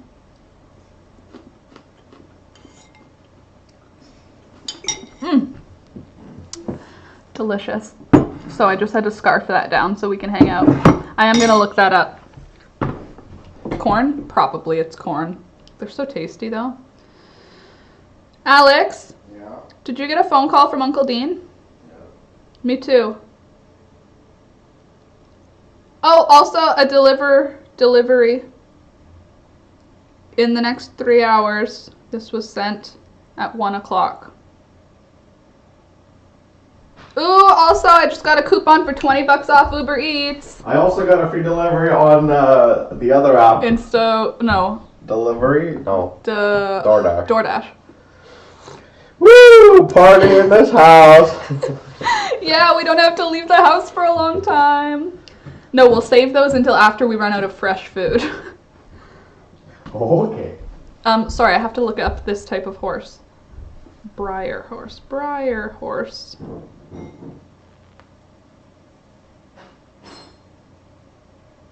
Images. Holy moly! Those are expensive toys. Are they not toys? I would have used that as a toy. Oh, they're so cool. They look like real horses, but they're small and made of plastic. $450! Okay, that's fancy. Check that out. Come on, camera. That's not real. Look how pretty it is. Anyway, they're not toys. Thank you. Now I see that. $350 is not a toy. In my house, if they ended up here, they would be treated like toys, so good thing they are not in my house. Did anyone ever have, in the craft stores, like they're at Michael's, I think, those miniature horses, miniature elephants, miniature panda bears, like just I guess they're just miniature animals, I guess you could simplify it that way. Well, I never had those growing up. I don't know why, they just weren't part of our toy repertoire. I don't think that they're actually toys, that's probably why. Maybe they are meant for like figurine stuff. But I always wanted them. They're like hard plastic and they look like real animals. And I said when I was like young, I was like, when I have kids, I'm going to like get them these amazing toys, but they never had prices on them at Michael's. They only had like a barcode. I mean, like on the shelf, there weren't prices. And I remember just being like, they're toys, like what could they cost? And then when Alex and I were in university, I had said this to him, and then we went into Desserts, which is it's like Michael's, but I don't know if it's everywhere, but it's like a fancy craft store. But it was in Ottawa, and we went there, and 1, 2, 3, and we were looking around in this beautiful art store, because it's fun to look around in, and we found those animals, and they were like $30, $40, $50 a piece, and I was like, when I was younger Laura was like, I'm gonna get those for my kid, and now I'm like, I'm not giving a child a $30 plastic horse. Pfft. So now I'm just gonna get them for myself when I have children. Is that okay? 2, 3. Can I just get them for but I don't play anymore. That's the problem. Like, they're so cool, but they're they're a cool thing for play, you know what I mean? Whereas I don't play, like now I do, like this is my play now. I don't like sit with a horse and pretend it's alive. But can you imagine when you did that sort of thing, like make believe, pretending that your toys are alive type thing? Having realistic looking toys, so cool. So probably I will still buy them when I have kids, if I have kids, and they will be like mommy's toys when we play. No, I'll let my kid play with them and then they're gonna paint them and destroy them and I'll be heartbroken but very tired most likely, so I won't do anything about it. 2, 3. Anyway, that got off track. So I went grocery shopping. That's where we left off before I had to leave, right? Can you show us what you're doing, or is it a secret for now? I'm trying to guess. I can show you. So this is the first sleeve for it. Both of my parents just left the house together for the first time in about a year. My dog is upset they left her. Oh, poor puppy. But also that's nice. Like a date. It's romance. Or like for groceries. Still nice to both of them be able to leave at the same time. So this is the sleeve. It's going to be a nice full sleeve. Super cute. A little puffy. And the actual cardigan, I don't know how it's going to look yet. I honestly... like, I'm doing my best, but I don't really know how this is going to come out. But this is the idea. Puffy little bolero. That's what's up. I'm making another sleeve for it. No wonder ex-hubby was... no wonder ex-hubby, when I tried to donate them, he was way protective of them. Oh, yeah, makes sense. Because I love that. Me too. I hope it's nice. I want it to be something I can wear in the summertime. Pretty much what I'm crocheting now is like summer sweaters. I wear sweaters all year long. Some sweaters are good for morning time in the summer. Some sweaters are good for nighttime. You know what I mean? Like around the fire pit. So this one, I want it to be like a daytime sweater for cool summer days. Ooh, Caitlin, thank you very much. I also love my plant area. I have a sneeze coming. Oh, excuse me. And I want to show you actually some plants because I have quite a lot going on with my plants right now. I repotted some and I'll show you them now because you brought it up. No, it's not granny clusters. It's single crochet, chain 3, single crochet. It's like a lace. Thank you, Maggie. Okay, so a couple of plants that I repotted that I'm very happy about. I will collect them and show them to you. Oh, most of them are all the same kind of plant because I really like this one kind of plant, so I can't stop myself from repeatedly cloning it. Oh, this one's not happy. You stay here. You don't have to show off today. Yeah, so I just keep cloning it.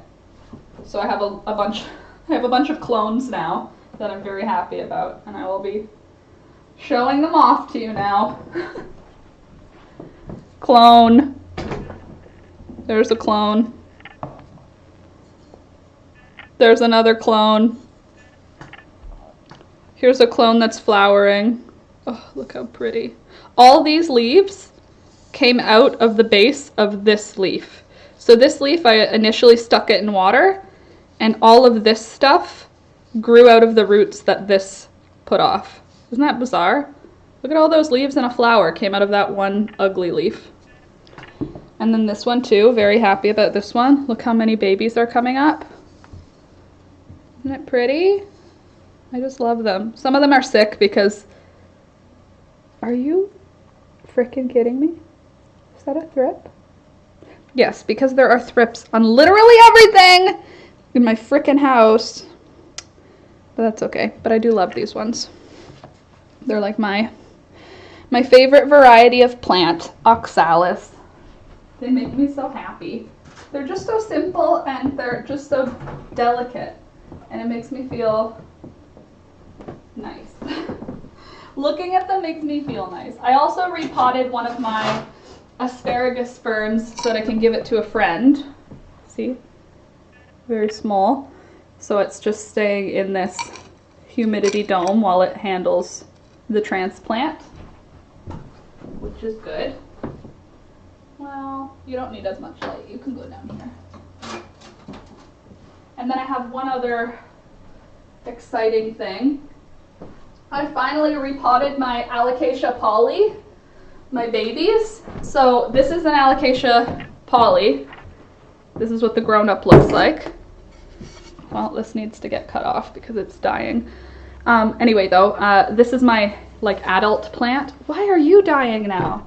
What happened? There's nothing in there. What's killing you? Probably frickin' thrips if I were to guess. Anyway, this is the adult plant. African mask plant or Alocasia Polly or Alocasia amazonica. Beautiful big ripply leaves. The backs, when they're really healthy, the backs are purple. Mine is obviously not really healthy because it's not summertime and there's not enough humidity.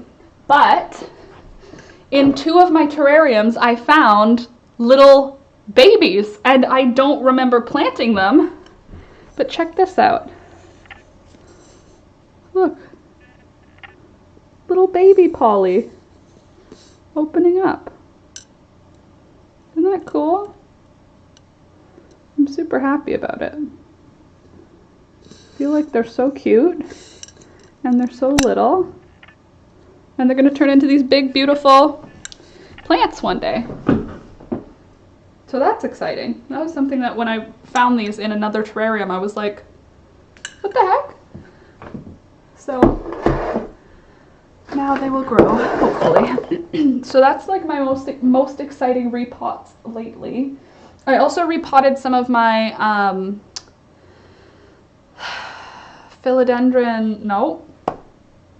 Monstera adansonii. So cute. Aren't they so cute when they're little? I know. But they need a lot of care when they're little. Like they need to be in a humidity controlled thing. And I had my vaccine. Oh, well done. Good job, Helen. That's great. Congratulations. I mean, sorry that you must be on the higher risk category, but great that you got your vaccine. I'm happy for you. It's not here yet.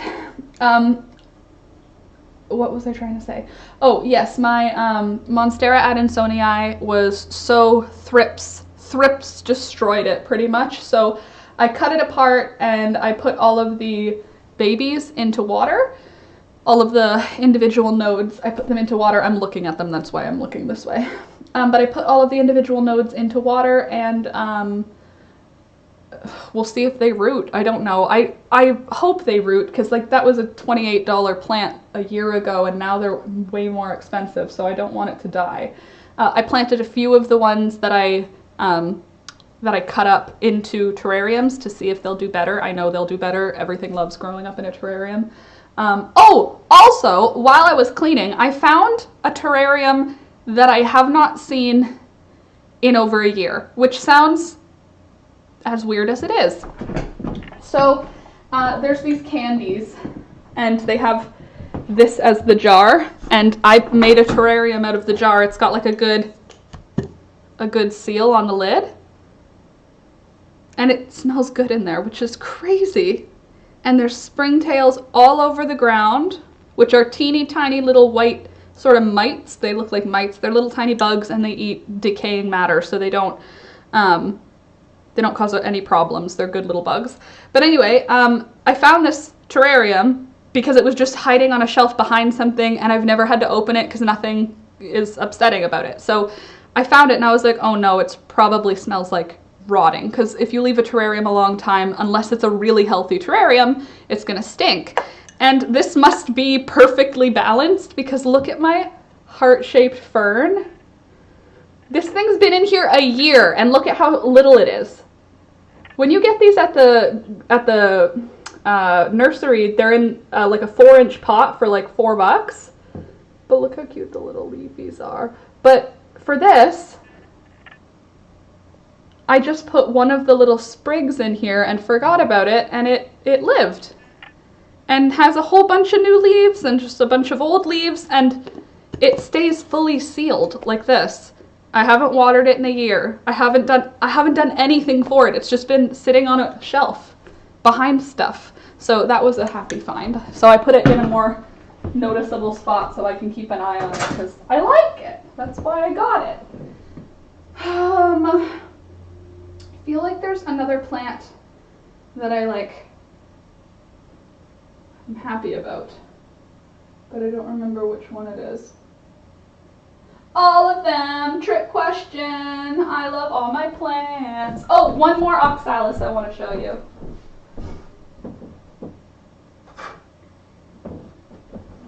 I'll show you the Adansonii too. This is another clone, which is doing quite well. Is this not so cute? And how dark purple the leaves are on the back. And look at the cute little flowers. Aren't they cute? A happy find indeed, isn't it? Also, the Adansonii I'll show you. These are the ones I repotted. You can see the leaves are all damaged. That's what thrips do. Little jerks. There are these teeny tiny, I'm going to see if I can find one.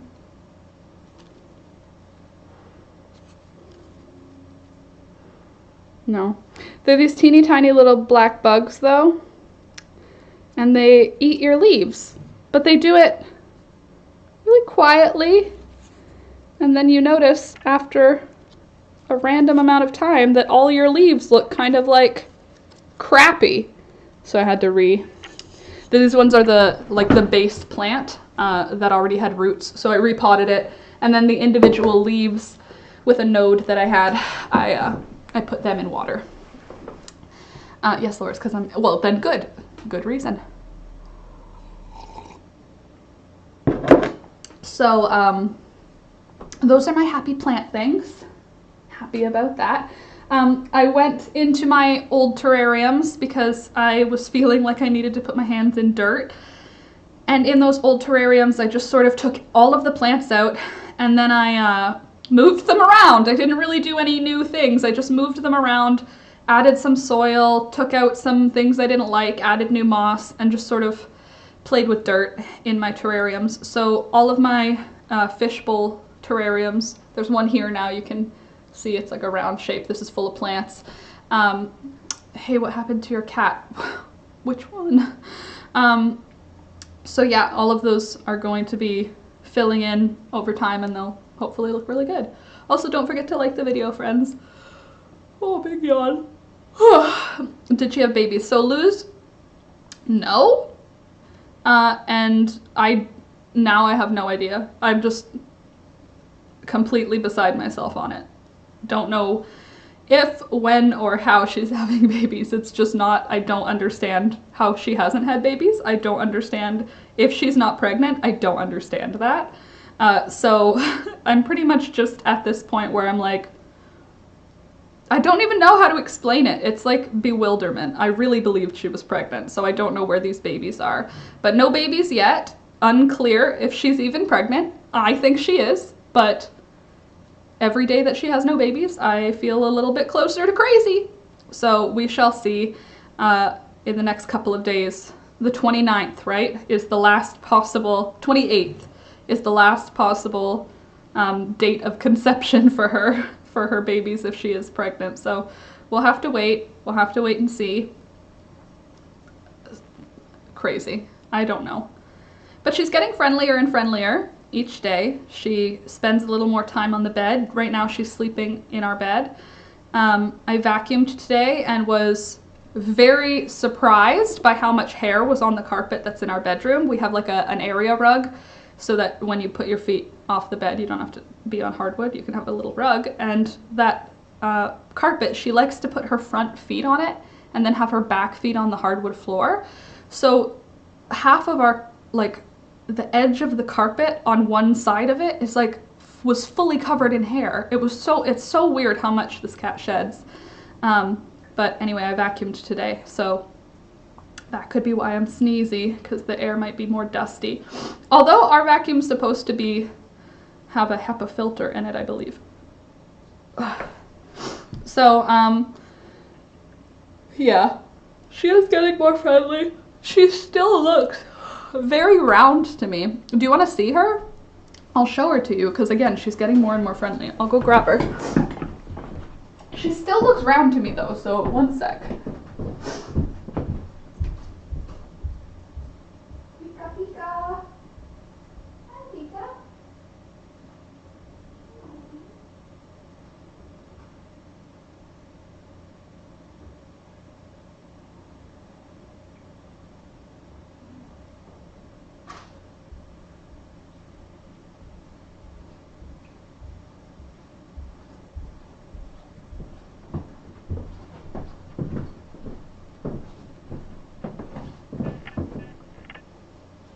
What?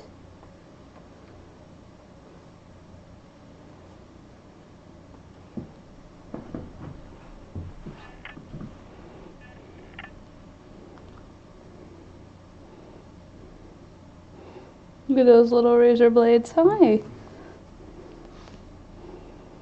Why?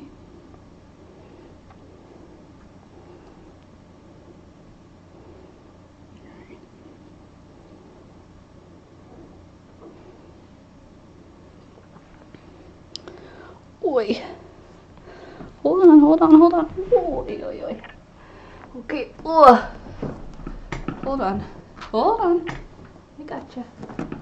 Whoa, whoa, whoa, whoa, whoa. Hold on. Oi, oi, oi. Whoosh. Gotcha, gotcha. Jeez Louise. Hold on, hold on, hold on. Chill. She sheds so much. Right? It's okay, you little shredder. Okay, look how round her belly is from the back. I know, I know, I know. Hi. Mwah. Mwah. Mwah. She's like, over it. Are you over it? Can you let go of my sweater though? Woo! Oh God! Jeez Louise. She almost took my mouse with her there. She's over it. And I'm over having all this cat hair on me. Anyway, she's still round. She's still very round. Okay, you don't have to stay. And of course, now she ran around the kitchen, and now she's sitting at the kitchen just staring at me. She looks like a British short hair, and they by nature are massive. But she's so round in her belly area. Like, she's not a fat cat. She's just round in her belly. Plus, the color is very common by this cat. Well, she's just like a cat. I doubt that she's actually like a breed of cat. She's just like domestic short hair. You know what I mean? She's just like a cat. I mean, maybe she's a fancy cat. I don't think that she is. I think that she's just oh, also Alex and I saw her twin. 1, 2, 3. We were driving home and we saw her twin really close to where we live. Plus, the color is very common. She is shedding as she's acclimating to being inside and ditching the winter outdoor cat. Great for her, Candice. Not great for Laura. By the way, yo, how's it going? Anyway, she's still super round, so who's to say? She's still being particular about letting me touch her round belly now, which who's to say? You know, who's to say? The vet. But, it's literally like so sticky. Ugh, so gross. Anywho, so don't know about the pregnancy with that cat. Just so far it's just us loving on her and waiting for potential babies, keeping the fingers crossed.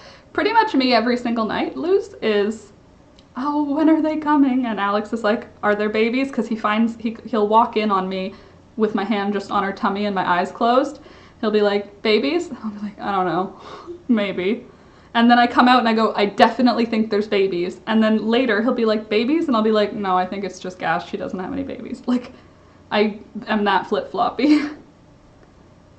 But anyway, she is getting more and more friendly. She's not super vocal yet, which is fine. I anticipate her being more vocal as she gets more comfortable.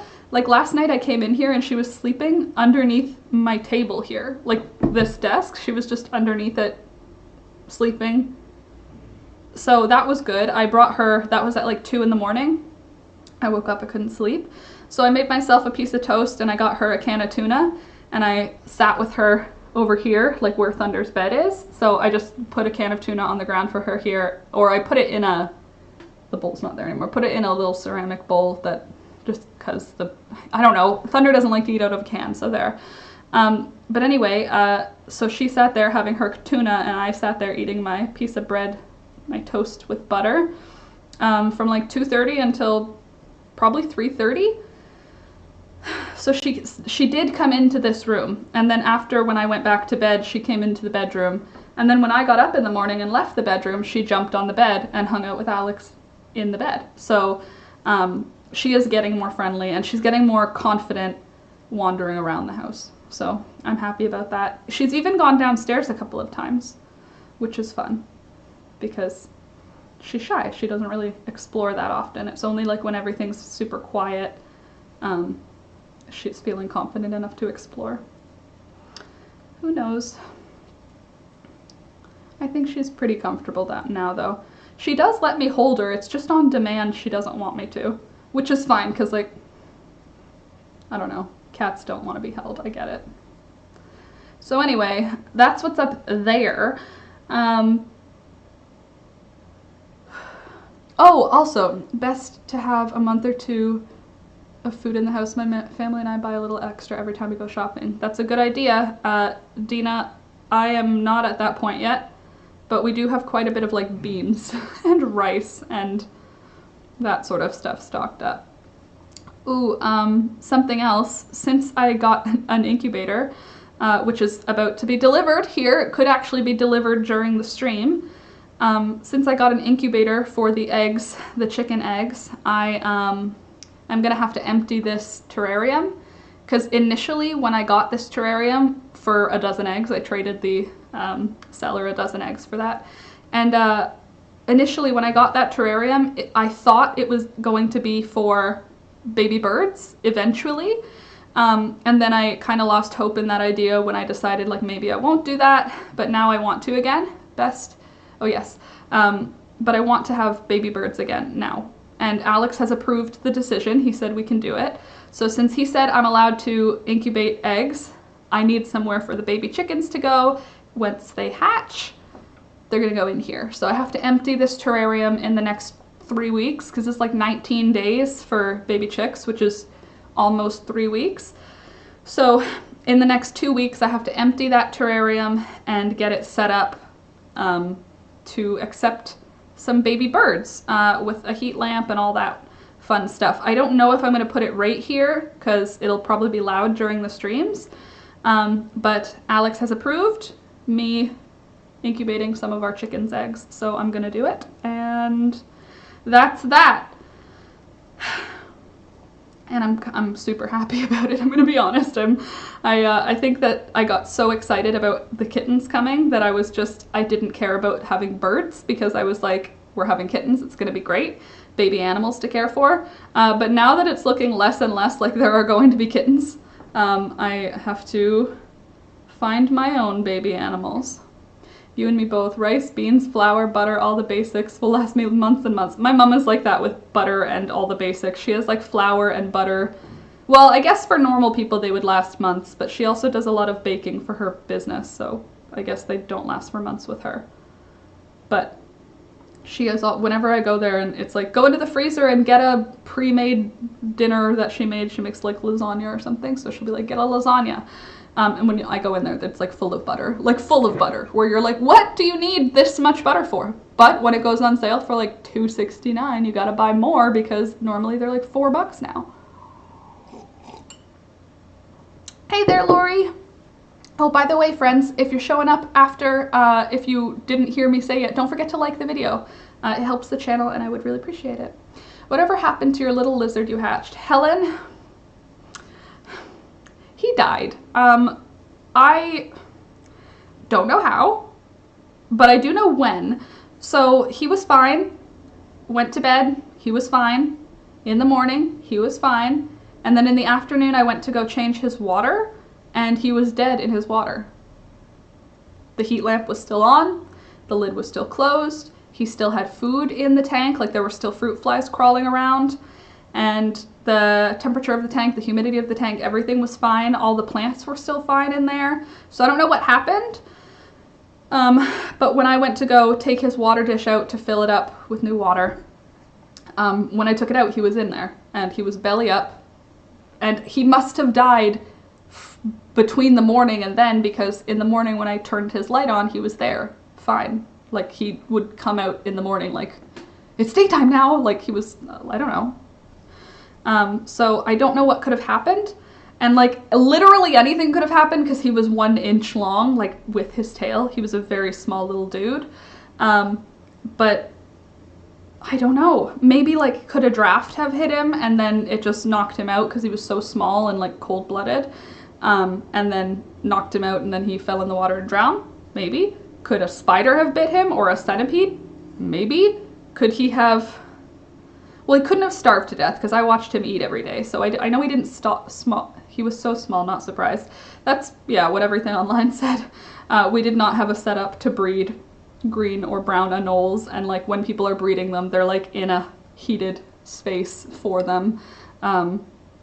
They are easy to breed in the good circumstances. And he hatched fine, like he was bred fine. It's just very small. Anything could have happened to him. I don't know what it was that happened to him, but something did, and when I found him, he was dead. So he passed away, unfortunately.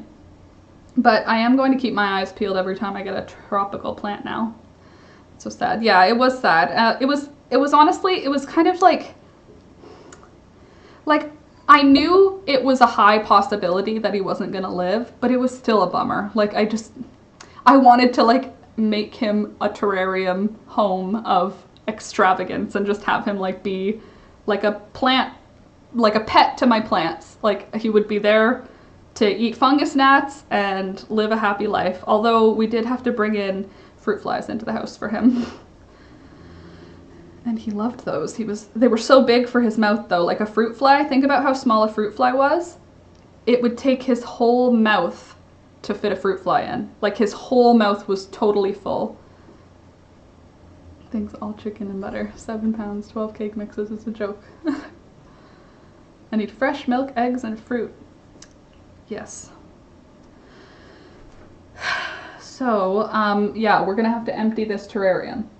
And I don't know what I'm gonna do with all the plants that are in there because they're all plants that don't have another home. Like they're not big plants I put in there, they were all cuttings. So now they're all plants. But there's like a ficus benjamina, a coffee plant. Like there's a few plants that can't live happily in another place. So I don't know what to do for the plants that are in there. And I'm kind of sad that I have to get rid of this terrarium. But it's for the chickens. I got a new plant. Ooh, I may get a lizard for my fruit stash. Just to sit with the fruit. Lol. Imagine, wouldn't that be a cool way to, like, instead of spiders, well, obviously people who are, like, in Florida are, like, used to that probably, but I mean, like, wouldn't that be a cool way in, like, northern hemisphere? You just get a couple of animals, a couple of baby lizards. My phone's not on silent, don't text me. Or I'll just put it on silent, I guess. Oh, it's a group chat. Of course it's a group chat. There. I may get a lizard. Honestly though, that would be really cool. If you had a house that was like a greenhouse, so there was just like plants everywhere, and then you just let go a few lizards to take care of the bugs, I would love that life. That sounds like a life for me. I have to tilt this down so you can see what I'm working on. Sorry. Oh my god, I just about fell out of my chair. Because I'm crocheting. What'd you get, Lori? What's your new plant? What type of plant? We got 2 new snake plants. I got them for Alex for Valentine's Day. Last year my partner bought a banana plant, a massive one. Now it's almost 2.5 meters tall. That's awesome. I got a banana plant last year and it died. So I actually had 2 banana plants. One of them I traded for something else because it was so small and so sad, and the other one it just died. I have a bird of paradise though, and that one gives me the banana plant vibes, but with less maintenance. Bird of paradise is so easy to take care of. that I will probably get another one this summer when they go on sale again. If they go on sale, oh my god, Alex and I went on a little pretend, well, I went on one and then I took Alex with me. I went on a little pretend search for dogs. I have no intention of ever buying a puppy. Like, that's not, I just think that forever I'm interested in getting like rescue dogs, which is, again, I don't care about what you do. You get whatever you want. I want to get shelter dogs. That's just what I want to do. But I wanted to see what's going on in the market in terms of dogs. So I started looking up Chihuahuas and other like breeds that I knew the prices of, like what does a golden retriever cost. The craziest thing that's happening right now, and it must be pandemic related because I have no idea. It's so bizarre to me. Every single dog is like $2,000 now. Like every dog. It used to be like you would be able to find my dog got pregnant with the neighbor's dog. It's a husky German shepherd mix, $150. Like that used to be something you'd see fairly often. Even the ones where it's like a bulldog German shepherd, like ones where you're like, that was not a planned dog pregnancy, are still $2,000 on all of the marketplaces that I was looking online. $2,000 for like just any dog, just this dog. It's not a dog with papers. It's not a dog. Both parents don't have papers. They're two different breeds of dog. It just happened. $2,000. No shots, no deworming, nothing. $2,000. And I was like, that is what I expect to pay for a fancy dog. Dina, have a good rest of your day. Thanks for coming. Hopefully you'll be back later. But for like a fancy puppy, like a French bulldog, like a couple of years ago, those were $2,000. Or a purebred Great Dane, $2,000. Like that, I was aware of. I was used to that idea. Hey there, Marshall. I was used to that idea of paying like that amount. Again, not for me to pay that amount, but when I see the price of like a Argentinian Dogo for $2,000, like a purebred dog, fine. But when you're seeing like Chihuahua Pug mix, $2,200, all of them, every dog, Alex and I were scrolling through, I thought it was just crazy that every single dog was like $2,000. And it's not like the people were doing above and beyond things for these random dogs. It was like no shots, no deworming, $2,000 just because the market is allowing it.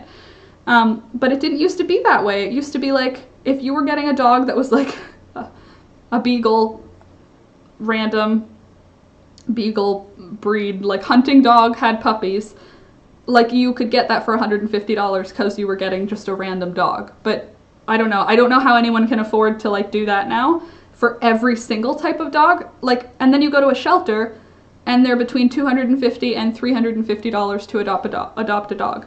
And you can adopt a puppy, and you can adopt a purebred puppy from a shelter. Like, there's a lot of dogs in the shelter system, and there's a lot of beautiful, fancy schmancy dogs, and they're $300.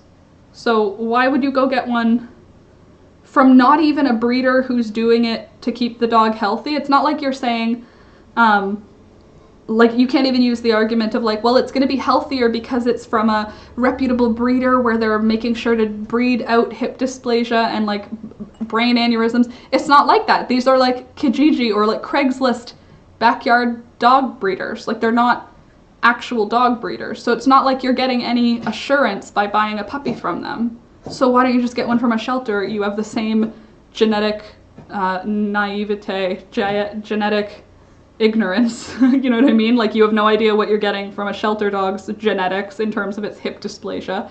But same thing with these backyard breeders. They're not trying to keep the dog's genetic lines healthy. You know what I mean? They're just breeding their two dogs. So there's a lot of that right now, and I was surprised by how all of them seem to be $2,000.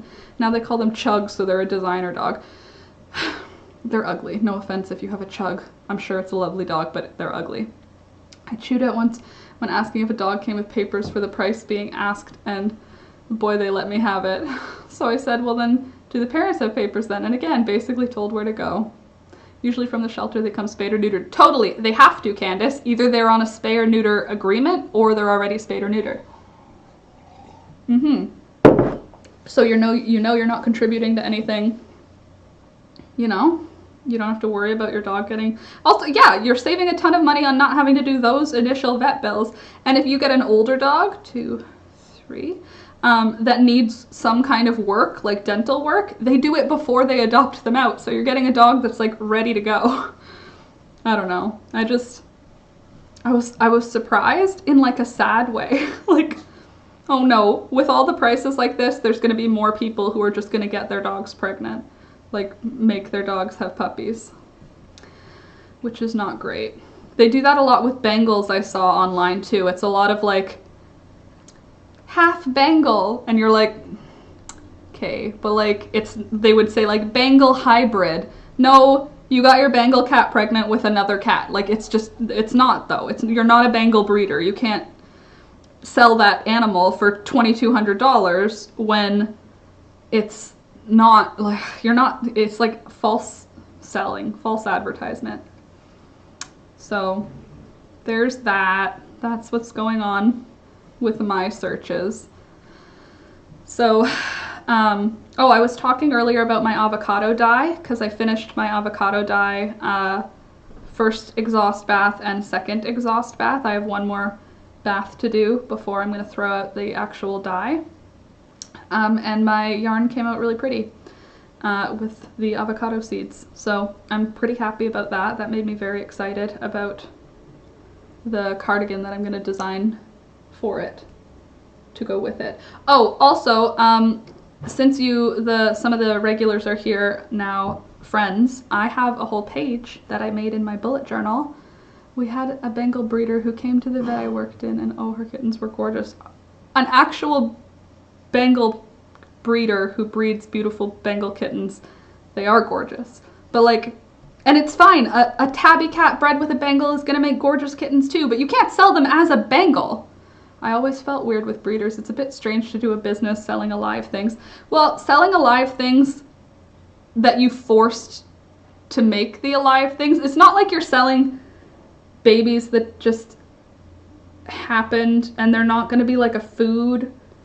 They're meant to be a companion animal that you hopefully care about yours. So you, like, I don't know, like, I just know how sentient Thunder is, you know what I mean? He's just he's got a real soul in him, you know what I mean? And the idea that I could have 5 of them and then give them to 5 strangers and be like, I hope they all are good to those animals for the next 15 years, that's really scary to me. Trying to like guarantee it, or believing that you can guarantee it, because you really can't. But and especially with dogs, because they're like a companion. They're so social that you want to know they're going to like be a companion dog. Are you guys seeing me, or am I glitching right now? Because for me it shows that I'm frozen. Sorry if I'm frozen. I don't know how to help you with that.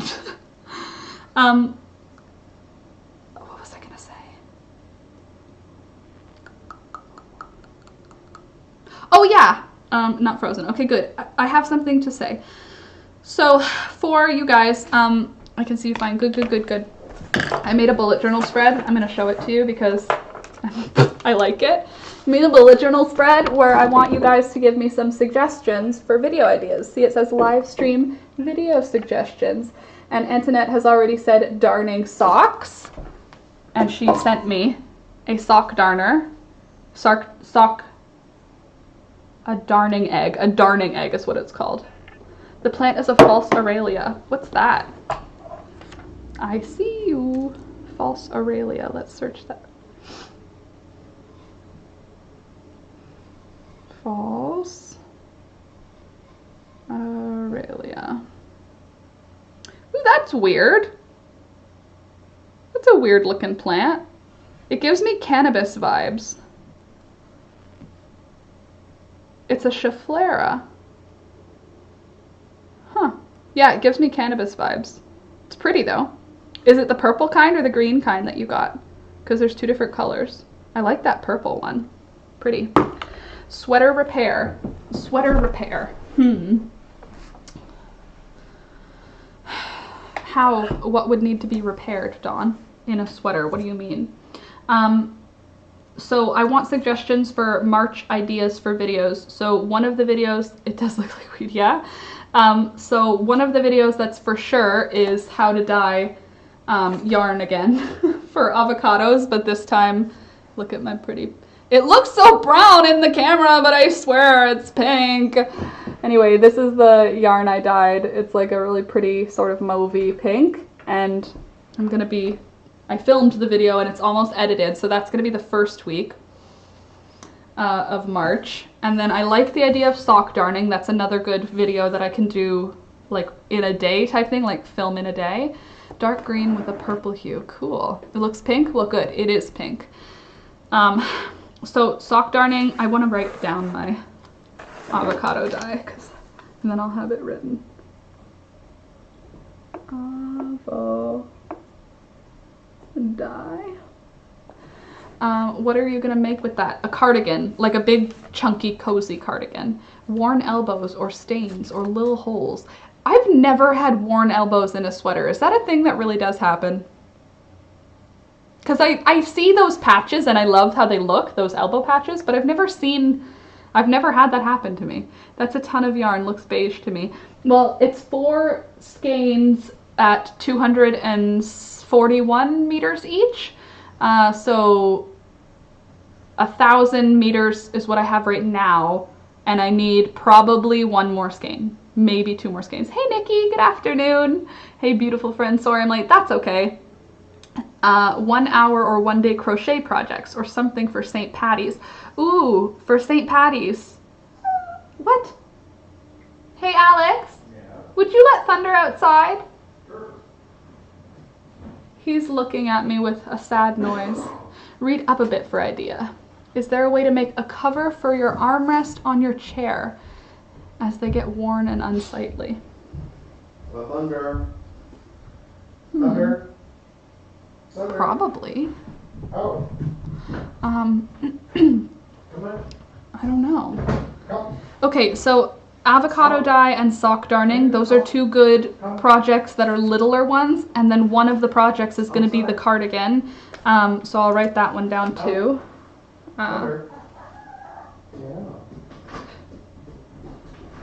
He's so cute. Cardigan, mine is like faux leather and it's warm from friction. Oh, where it like ends up peeling up like foam, because that's how Alex's is downstairs, probably because he sits there like this. Put socks over my chair arms. Ah, that's not a bad idea. Okay, so cardigan, avocado dye, sock darning, which is great because this cardigan is going to take me a little while because it's a bigger project. But I need another bigger, I guess, bigger project. I kind of want 2 more projects, maybe 1 little one and 1 big one, although any ideas are helpful because if I don't use it for this like round of videos, it's still okay. And since I've already finished the video for this yarn, I've already finished editing, I've already added the music and titles, like the video is basically just needs to be exported. So since that's already done, it means that the first week of March, I get a breath. So I'm trying to help myself avoid burning out by prepping. So this video, since it's an easy video for me to film and make, like I did it while I was making a different video. So since I was able to do that, I need to find something that I can do for March that's the same way, that I can make 1 video through the entire month of March. That will be my first video of April. Do you know what I mean? So this video, it took me a week of filming to get the video done, maybe almost 2 weeks. Oh, the egg apron. Yeah, I actually do really like the egg apron. I like that idea a lot. Thank you. People keep suggesting it to me. My mom has sent me pictures of it like a lot of times. Anyway, I need a video that I can film during the month that isn't going to take up a lot of my time, but will allow me to edit it completely before the month is over so that the following month, the first week, allows me to have a breath. My plan is to try to try and work 3 out of every 4 weeks. So work really hard for 3 weeks and then do a week of like life, you know what I mean? Like a week where I will plant all my seeds and do my gardening, or the 1 week a month where I'll go grocery shopping. My plan is to try and do that. Try and give myself enough time so that I can the egg apron. So that I can not go crazy and so that I can not burn out, because I don't want to burn out. I really want to be able to keep this going. I've had 5 weeks in a row where I have made a large project, finished the video up, like where I've gotten everything on track, on time, and I did a good job. Like, I don't need you to tell me, I feel good about the job that I've been doing. So yeah, I want to keep that going, and my plan to keep that going is just 1, 2, 3, 4, 1, 2, 3, 4, is just to give myself time off. And in order to give myself time off, I need to be planning ahead. That's a lot. Pocket shawl. Claudia, yes, I actually do want to make a pocket shawl. Like my sister, I was talking to her a couple of days ago and she showed me a pocket shawl that she has, and she was like, this was the best Christmas gift I got. Her mother-in-law gave it to her, and she was like, I didn't know I ever wanted one of these, but I stand, like she stands at her standing desk because she's a millennial. And hey Donka, and Platypus is here, hey there. So since she stands at her desk, a pocket shawl was perfect. And when she said that to me, I was like, I will make one now. So yes, a pocket shawl actually is like on my personal list. So I like that as a suggestion. Plus it'll be a good way to get rid of a lot of sock weight natural dyed yarn. I think that'll be a good option. Let me see what other people have said. Big apron, yes. Crochet a bag that attaches to a shopping cart to carry all our reusable grocery bags, as plastics are no in some stores, not provided. But I don't want to do that. I don't want, you know how many times I've tried to crochet a bag? I always give up because I don't care. I need it to be things that I'm interested in. No offense, like all of your ideas are great ideas, but like I need to actually want to do it, or else it's no fun to do. And I need to make it fun so that I want to do it, because it's my job also. What did Lori say? I see from plants. What's the previous thing that I missed? I must have missed a previous. What are you gonna make with that? Nope. Lori, if you're going to do things, how about doing growing cuttings? A cuttings thing. Do you think, whoa, what? You're a liar. I fed you 2 portions because you have a new food. You're lying. You had breakfast and dinner at the same time. He's lying. He's sitting at my feet crying. I don't have anything for you. Actually, I do. Will you go give him a greenie? Where are they? By the sunflower seeds. Why not create videos of coloring your yarn? Once a month, try a different method and whatnot. I've heard beets can be used. Caitlin, I kind of like the idea of incorporating natural dye into the schedule, because the videos are easier for me to film and edit, as opposed to a crochet project. Like, I need to be sure that I get all the steps right. A natural dye project is like, as long as I have the camera pointing at me, it's fine. And so yeah, I like that idea of keeping a natural dye in every month. So I want to come up with something, some kind of schedule, but I don't want it to be stationary. Oh, thank you. Literally one. Thank you. Know. Candice, Alex brought 1 greenie. I said, can you bring a greenie for Alex? And he brought 1. Thunder. What did I say? For Alex. For Alex. You can have it and clean your teeth? No. That's what they're for. You want this? You want a treat? Speak. Speak. Good boy. You have a lot of feelings, huh? He's got a lot of feelings today. I would like to make something. Oh, right, a mask. A mask. I want to do a sewn mask. Love you.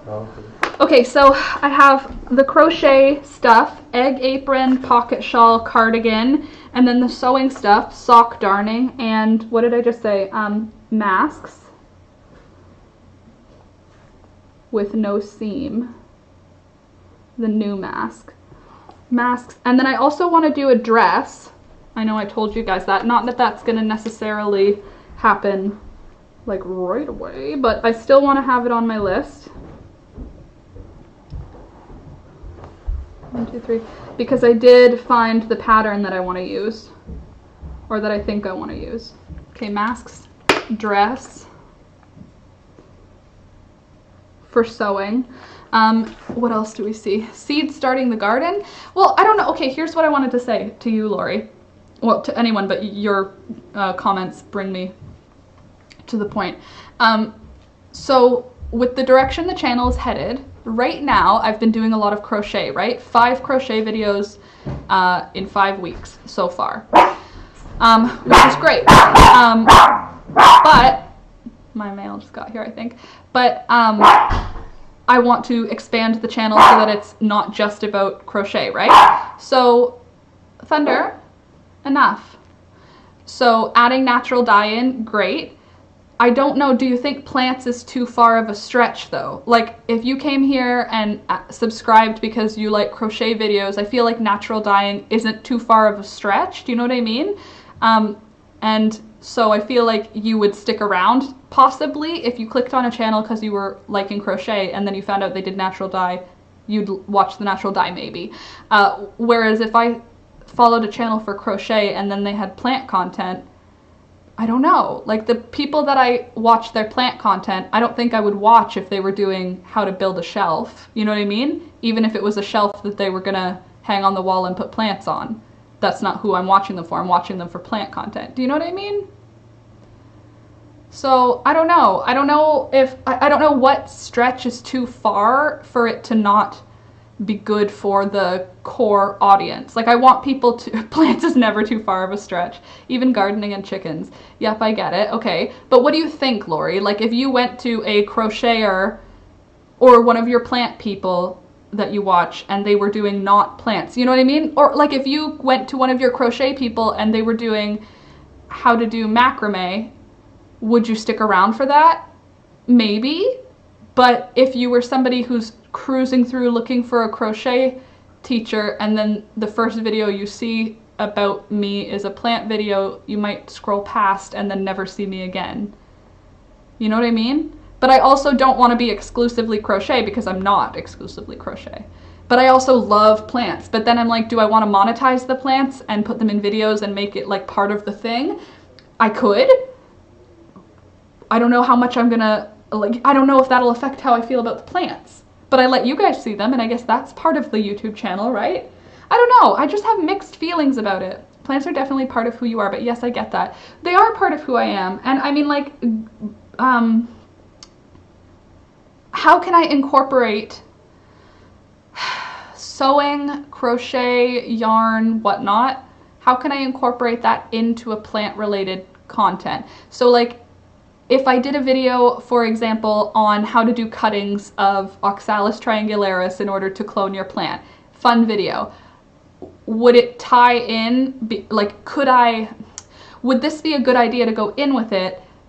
A short tutorial on how to make a hanging crochet plant hanger. Do you know what I mean? Like that sort of thing? Like should it have a mini game tutorial in it that is for the purpose of learning a craft? Do you know what I mean? Something like that. Or during a natural dye video, when I do a break in the natural dye video, I could do a little plant tip in there. I don't know. I feel like something like that.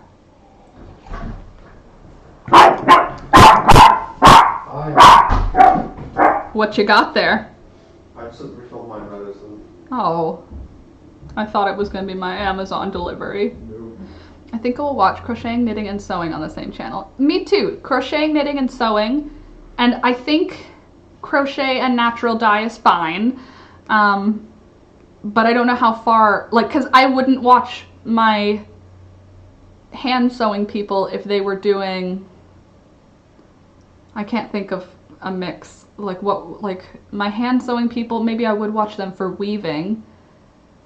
You know, plants are quite far from that content. Well, yeah, how's Peekaboo? She's doing good. She's still very round, but has had no kittens, so unclear. I'm just sort of over it now with her. Every day I'm like, she's either having kittens or she's not.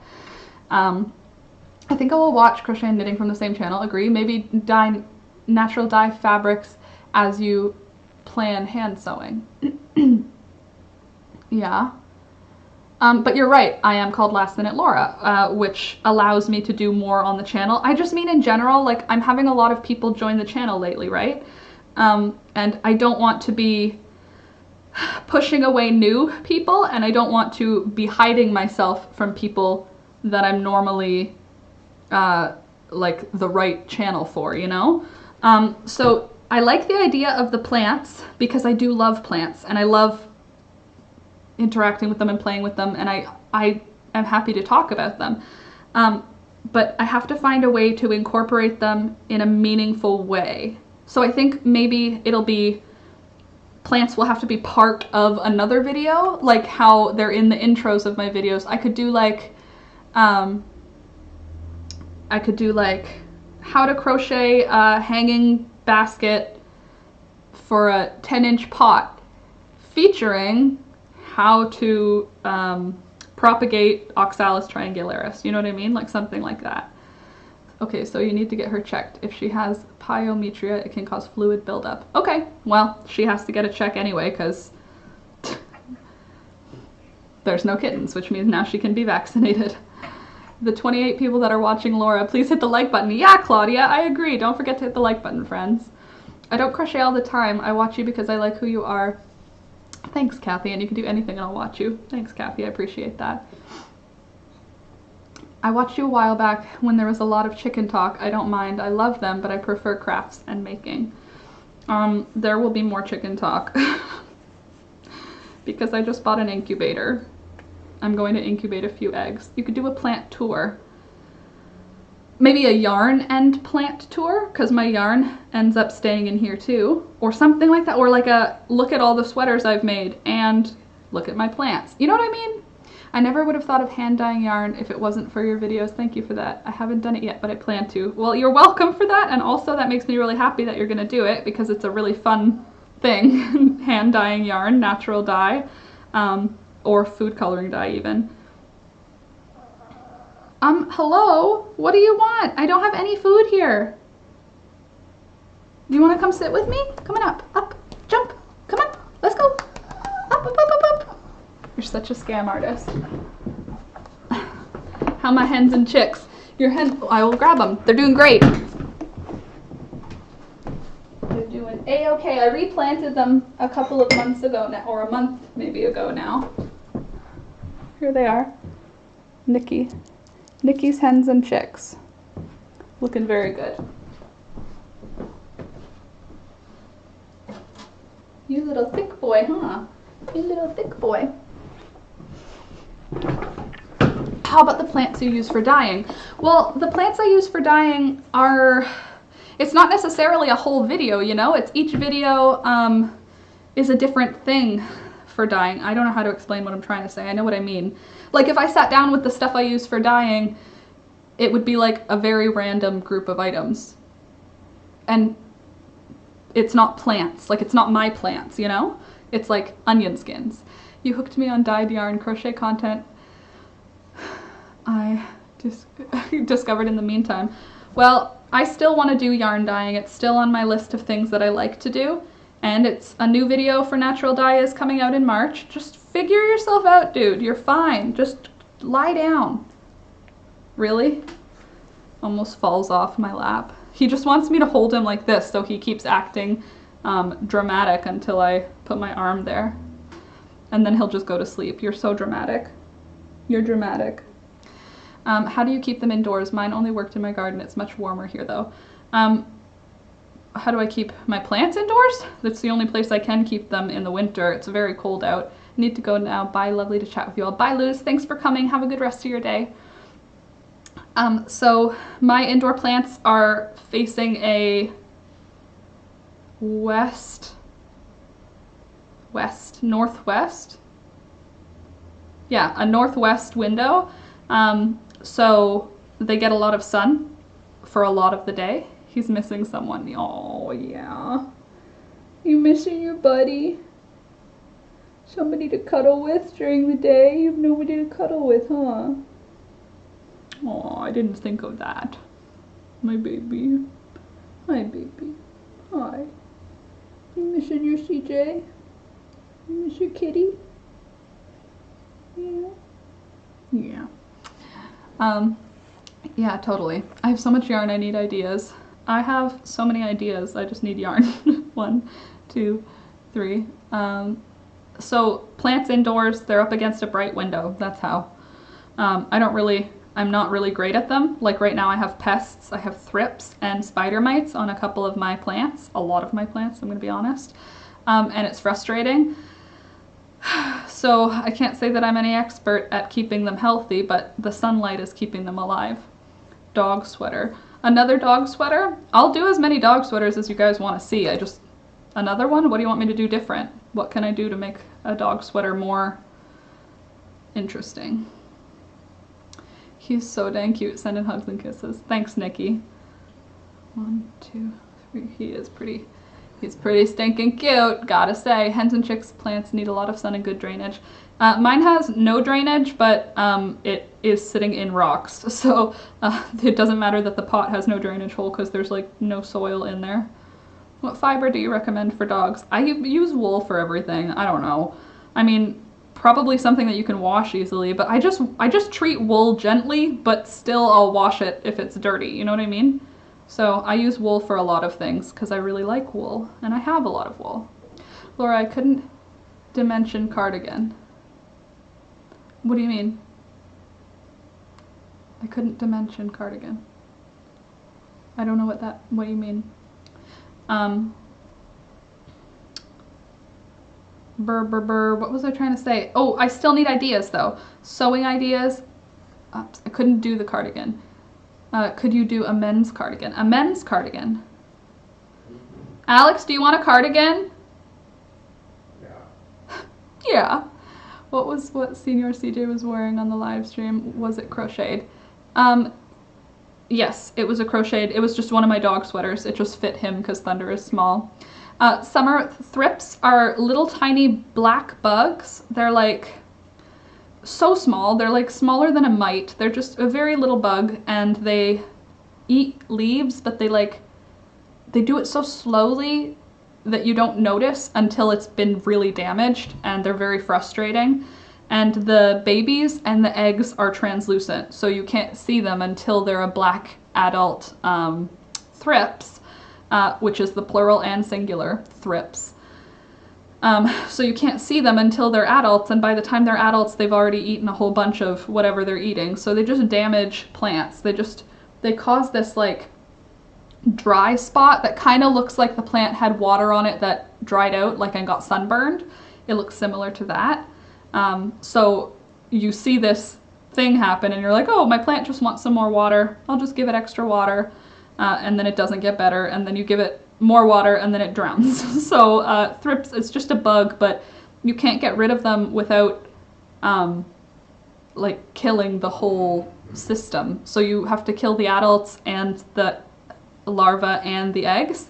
And the only way to do that I've read about anyway is like a combination of soapy water, neem oil, diatomaceous earth, and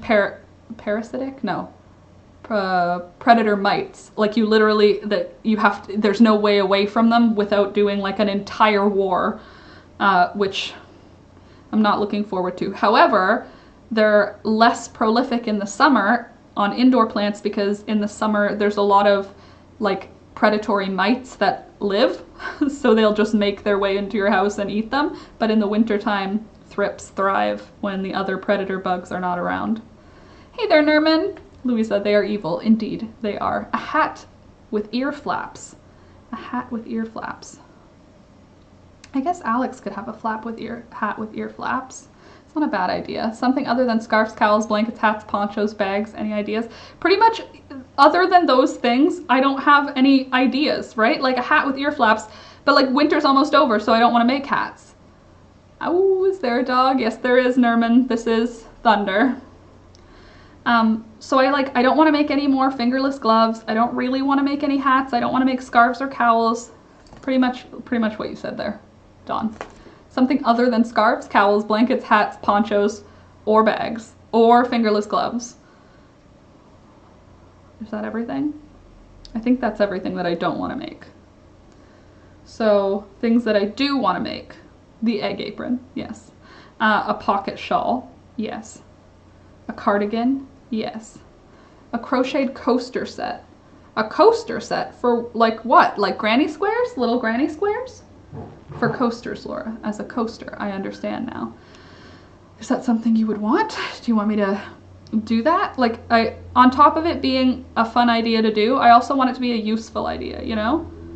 Not just to me, but like to somebody else too. That's what I like about the sweaters. They get a lot of engagement and a lot of views because people like the big tutorial, you know? Whereas like, I don't know, something small, I guess they're still useful, but is that something that you would want in your home, is a set of crocheted coasters? Because I want them to be things people want to make. Something new, mug rugs, which is a coaster. Let's be honest, it's a coaster. Okay, chicken sweaters. I don't think I'll bother with chicken sweaters because mine are hardy breeds, except for the leghorns. And I don't want to get them used to having a sweater on. A table runner. Again, it's just not something I'm going to use. I don't, you know, a men's sweater vest with a zipper. I don't like zippers. Okay, also, just so you know, if I don't like your idea, I still really like you. I'm just like a not interested. If I'm not interested, it doesn't mean it's a bad idea. It just means I don't want to make it. How about a crochet basket that can hold plants? I like that, like with a thick yarn, like how people do like an actual crocheted little basket. I like that. The guy's turn. Yeah, I know what you mean. Not gathered at the waist. I know what you mean. Those. Yep. I know the exact hoodie that you're thinking of because I definitely had one from the thrift store. Like buttons on cardigan. I'd rather do buttons. Leg warmers, no longer that time of year. Leg warmers are over. We're into home crochet, clothing crochet for spring and summer. I mean, that's not true. I guess I'm making sweaters. Sweaters are all season for me though. She's picky is all. I love all the things. I am quite picky with what I want to crochet just because I don't want to have items that I either need to find somebody to gift them to or that I need to just store for no reason, you know? That's the problem for me with amigurumi. Like, I made a teddy bear, super happy with it, no purpose for a teddy bear. There's no business me having a teddy bear to crochet because I don't use them as part of my decor. I know some people like to keep plushies. I don't. It's not part of my thing. The only plushies I have are like my childhood ones, and those are like being stored for when we have kids. But otherwise, like, I don't want to do amigurumi because I don't have anyone who wants it. You know what I mean? So making it is like a waste of my time. I don't want to be harsh, but that's what it feels like, is it's like a waste of my time because I'm not going to enjoy the item. So I like that idea of a bathroom rug or another kitchen rug, just like a cotton. I do like the idea of just a dense cotton rug.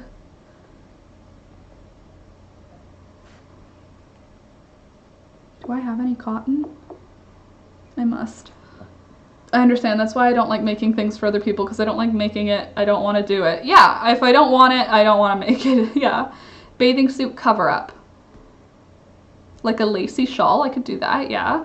Summer tops, yes. Hi there, Maritza. That's a pretty name, Maritza. Summer tops.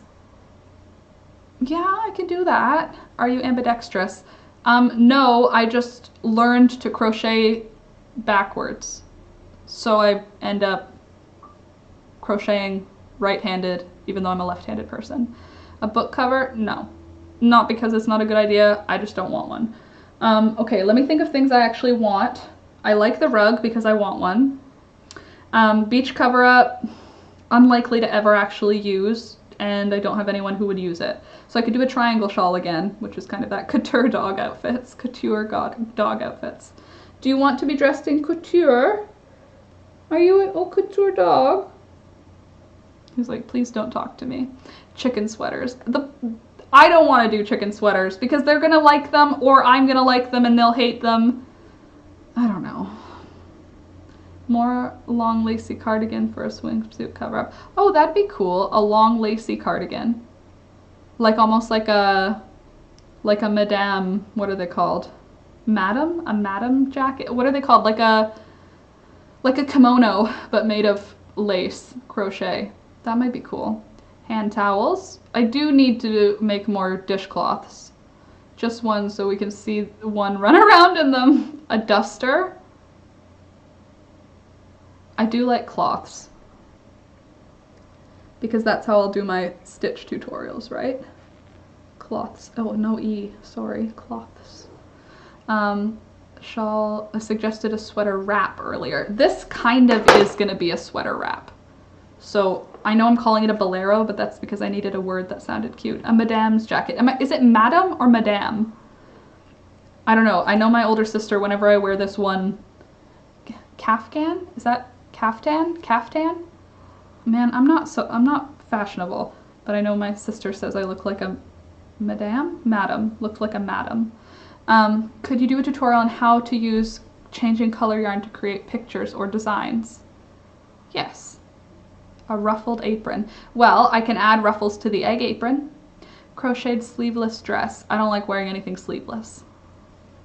That's not true. I don't like... No, that's just not true.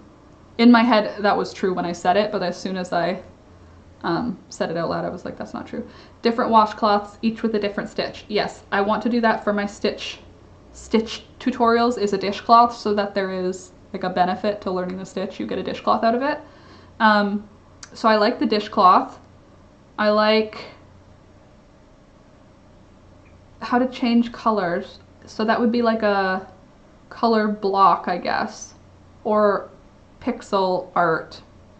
That one will take me a little while longer to concoct because I like the idea, but I think that what I would want to do is a chicken. Wouldn't that be nice? Like the shape of a chicken. So it'll take me a little while to math it out.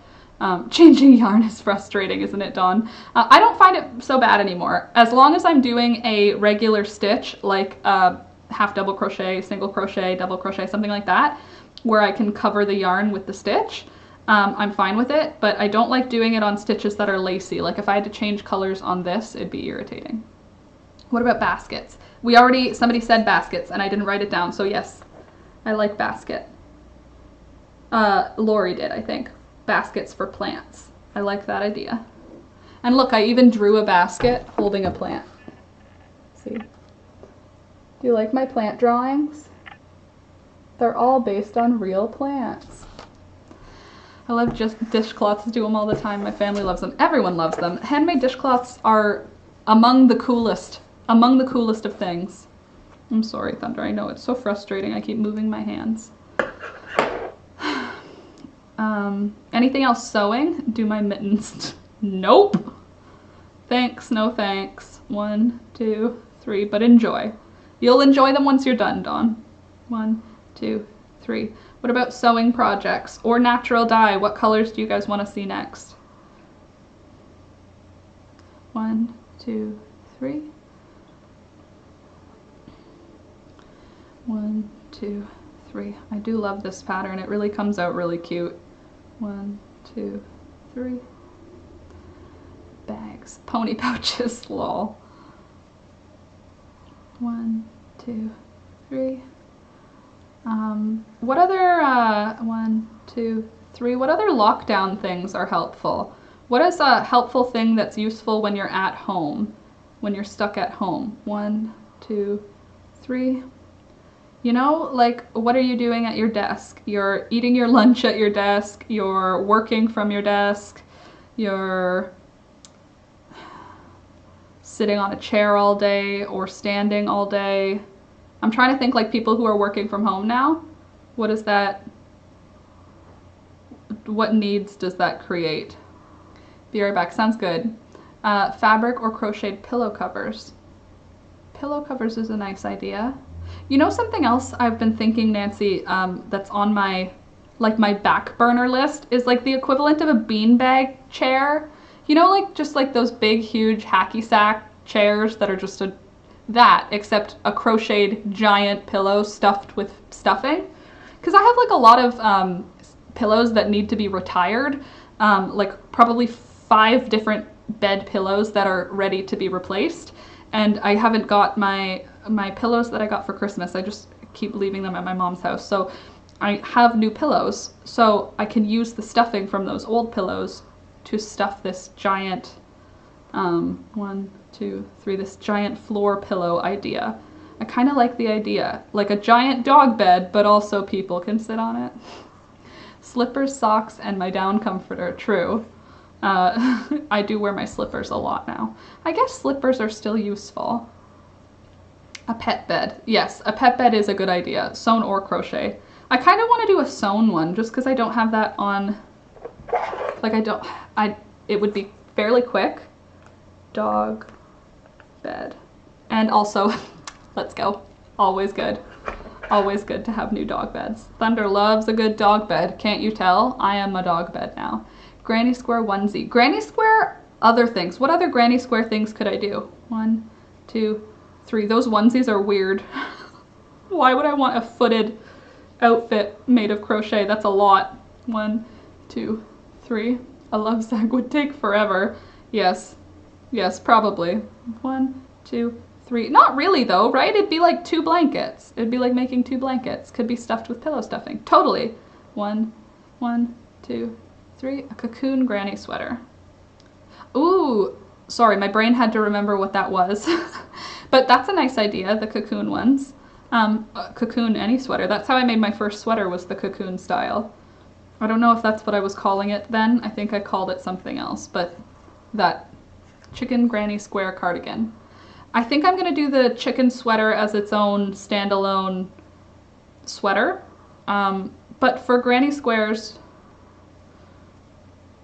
a cardigan, I feel like I would want to make it a simpler design, like a really boxy design, if it's gonna be a granny square. Why are you snoring so much? Oh my goodness, you are so dramatic. You're the most dramatic little dude. Look at those teeth. You need to go to the dentist, buddy. What's a cocoon sweater? It's like when you have a rectangle. Imagine a rectangle and then fold it over, like fold it. Come on, Laura. I'll just show you because my brain can't. So if you have a rectangle crocheted, forget about the sleeve cuff there. You have a rectangle, you fold it in half like this, and then you sew it just here at this end and here at this end, and then you could put it on like a cardigan, and this is your armhole. Did that even make any sense? Terrible. Oh, I know, it's just so hard to be you, isn't it? Look at those teeth. Oh my goodness. You need to see the dentist. They're probably gonna pull out that one. Poor baby. Crocheted jewelry, a necklace or a brooch. I like a brooch. I like brooch. Necklace, probably wouldn't wear it. Brooch, probably would wear it. Made out of squares. The cocoon made out of squares would be cool. I feel like I would want to do that more in the fall though. Can you move your head? My crochet hook goes here. That won't be good on my frame. It's really slouchy, Dawn. In real life, it's like super slouchy. 1, 2, 3. Hey there, Sabres boy. Oh, my dad likes the Steelers. Where do I work? I work on the internet. Hello, you're here. 1, 2, 3. But I see your Steelers. Lampshade. A lampshade. I don't know. I just can't see myself using it. Anklet with beads crocheted in. I will never wear an anklet, Candace. I will never wear an anklet. I love you, but I have big ankles. I feel like with all these chicken ideas, you could dedicate an entire series to a chicken theme. Make that mother goose that sits outside and you can change its outfits. Oh my god, make that mother goose. You know what's weird? I have a mother goose outside already. Do you know that? Make that mother goose that sits outside. I have a mother goose that sits outside.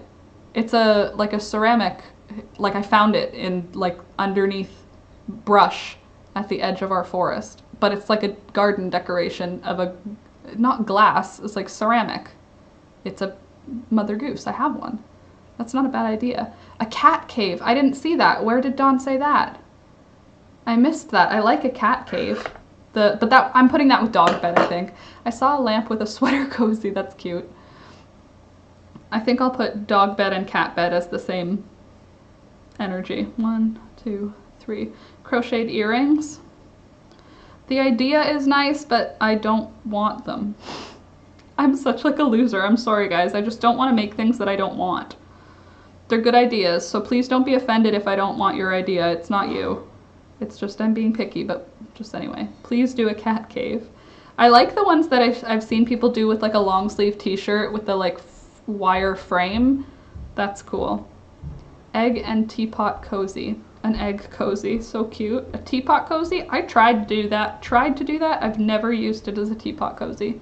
It's a plant pot warmer. Lol, Laura. Well, I just don't want you guys thinking I'm like a hater. I just am, I don't know, I just don't like everything and I don't want to make things that I don't want to use. Even if it's a cool thing, like I want to make baby stuff, but I don't have a baby. I want to make, I don't know, beach related stuff, but I don't want to because I don't go to the beach / I don't do that. Like I don't want to just have items, you know? And I don't have lots and lots of people to just give these items to, and I don't want to start a store to sell items that I made for a tutorial, you know? Life is so hard when you're me. Sorry, I just realized how complainy I sound. No, I don't blame. If I'm not interested, I wouldn't finish it either. That's the problem is, that's how I ended up where I am with all these unfinished projects, is I got distracted. I need to sit down and finish these things, and I don't want to make myself a new pile of things, you know? 1, 2, 3. Would you guys mind if I go run and grab the eggs that are laid already? I don't want them sitting out in the cold because when they're out in the cold they freeze and then they explode and then they are garbage. So I'm gonna go grab those eggs. Talk amongst yourselves for a moment. I'll leave Thunder here with you guys. If you could watch him, please. Take good care of him. He's my... Oh, sorry, mister. There. Take good care of him. He's very small. I'll be right back. A bucket hat's a good idea. Those are in fashion again, aren't they?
I'm back. Excuse me, sir. Excuse me, please.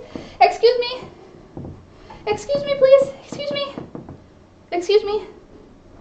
Excuse me, please. Thank you. Ready to see what we got today?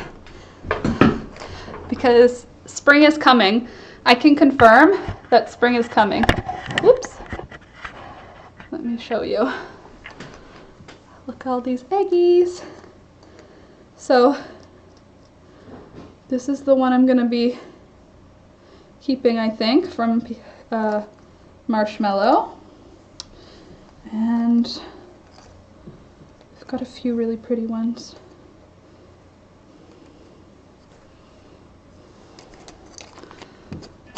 See?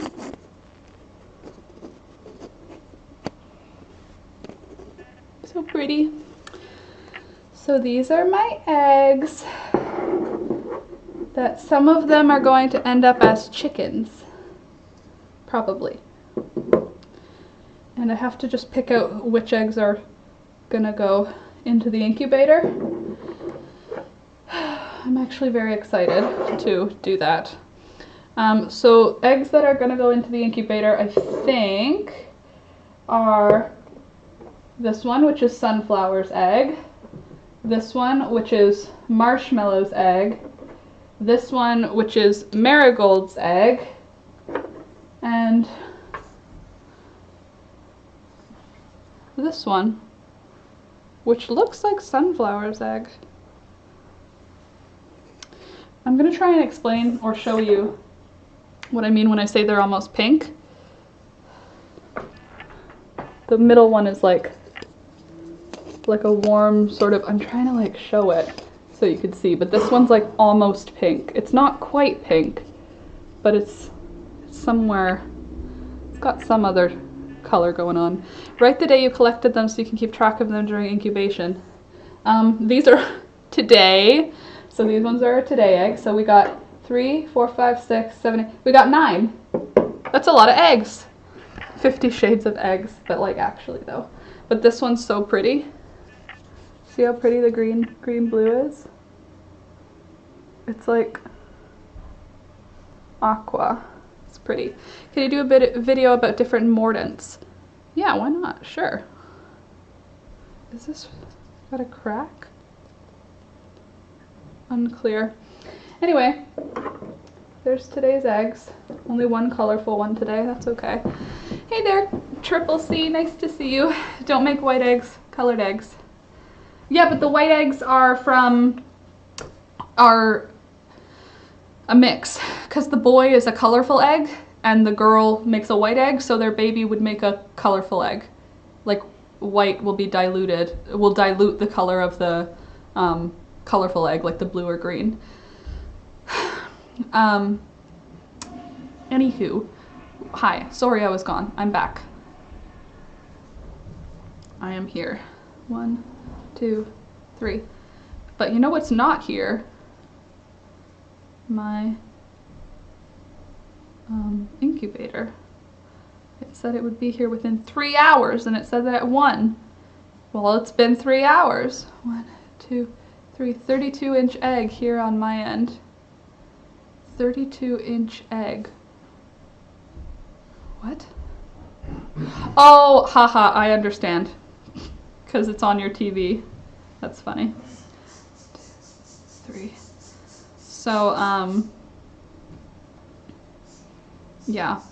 I'm gonna have Alex help me pick out which eggs are going into the incubator. But I think one of Marigold lays white eggs. Hey there, Deborah. Just joined, came over from Granny D's. Oh, awesome. Well, thank you, Granny D, for sending people over. But also, hi, nice to see you. I watch you on TV. That's what I figured, Dawn. So I think that maybe the one that I thought I was going to keep, Marigold's egg, I think maybe I'll swap it out for one of either Daisy or Fern.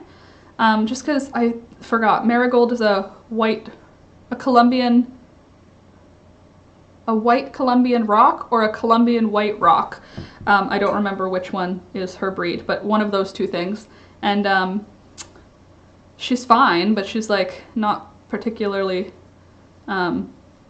she's productive enough as a layer.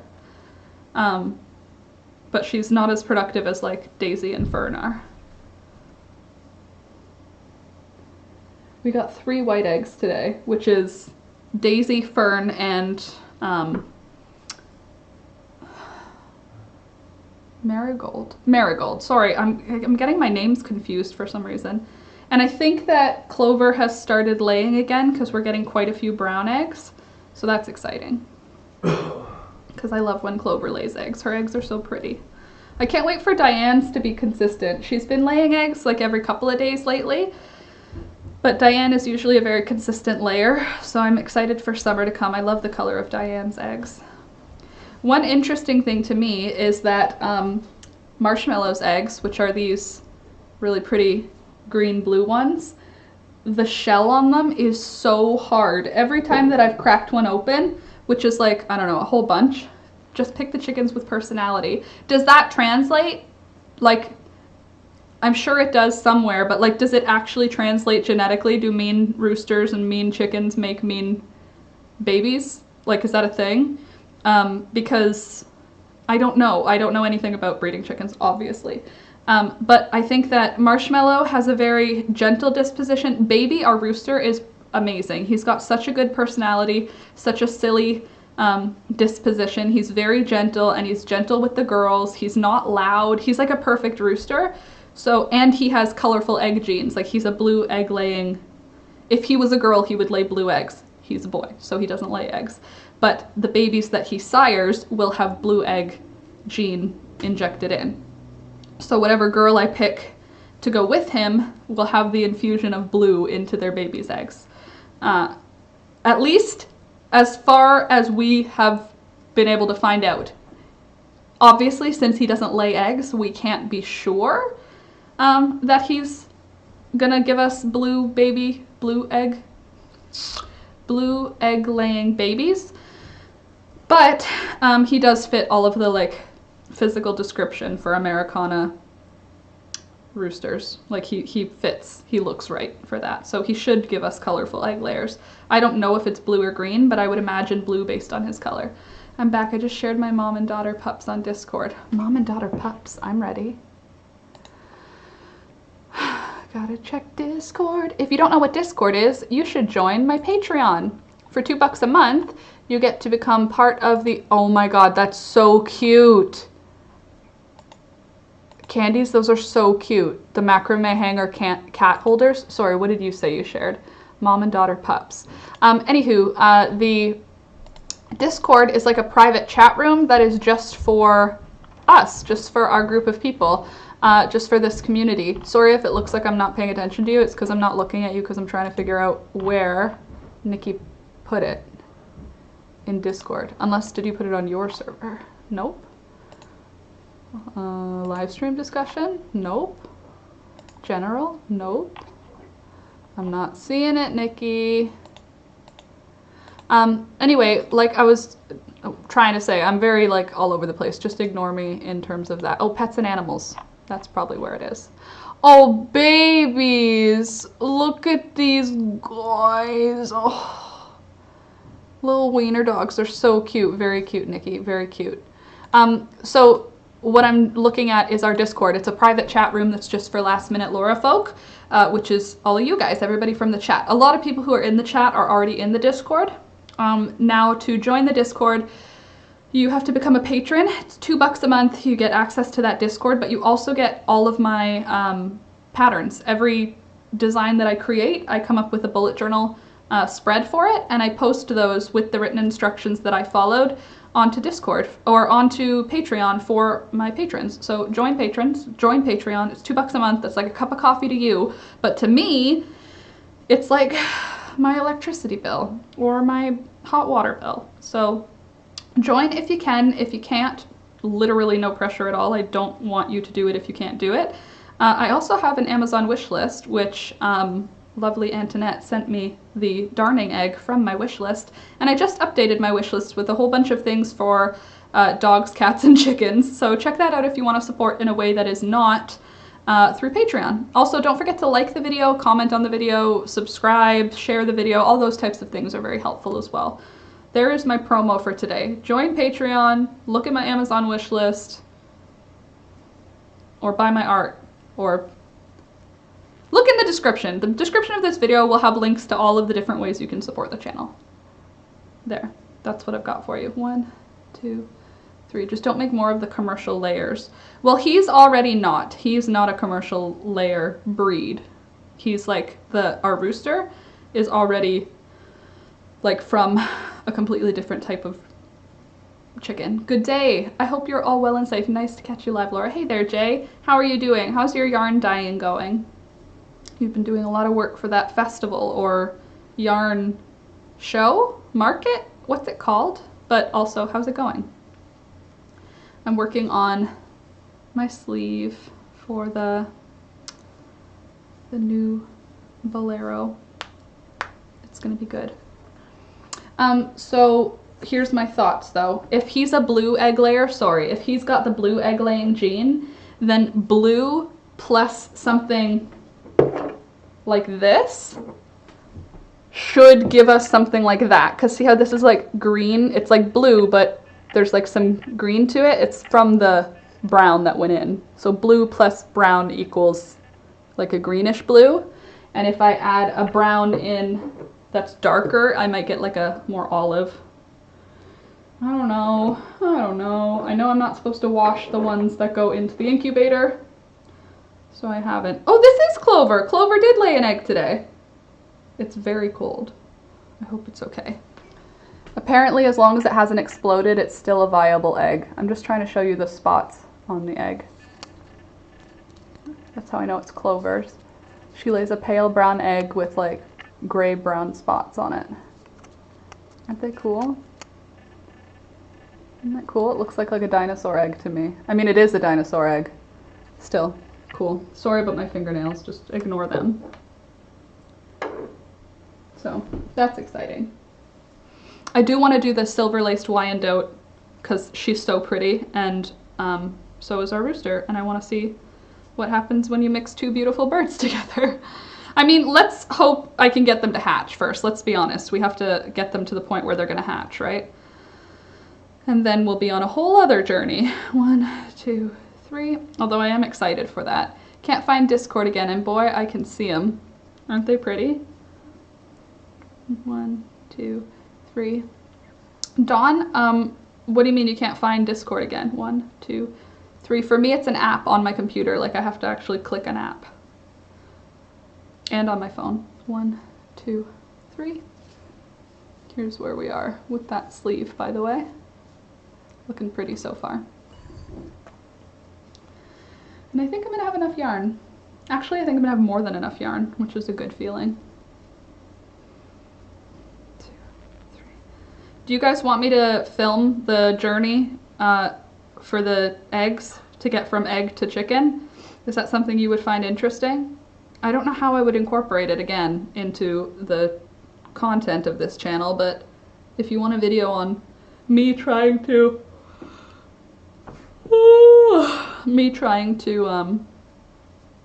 get chickens, trying to make chickens, maybe I'll keep all of them, and then if there's boys, I'll send them to freezer camp. That's what it's called when you butcher your own poultry. It's sending them to freezer camp. Luddite, little segments. I am a Luddite. Okay. I don't understand. Maggie, you want to see it? The journey to chickens. It's like an egg called Albert, a chick called Albert. I don't remember what the channel's called, but a chick or an egg, one of those. An egg called Albert or a chick called Albert. He does cool videos on how he gets things to hatch. Although he seems to intervene an awful lot when it doesn't necessarily seem necessary, so I can relate to that, where you're just so impatient with watching something that you want to intervene.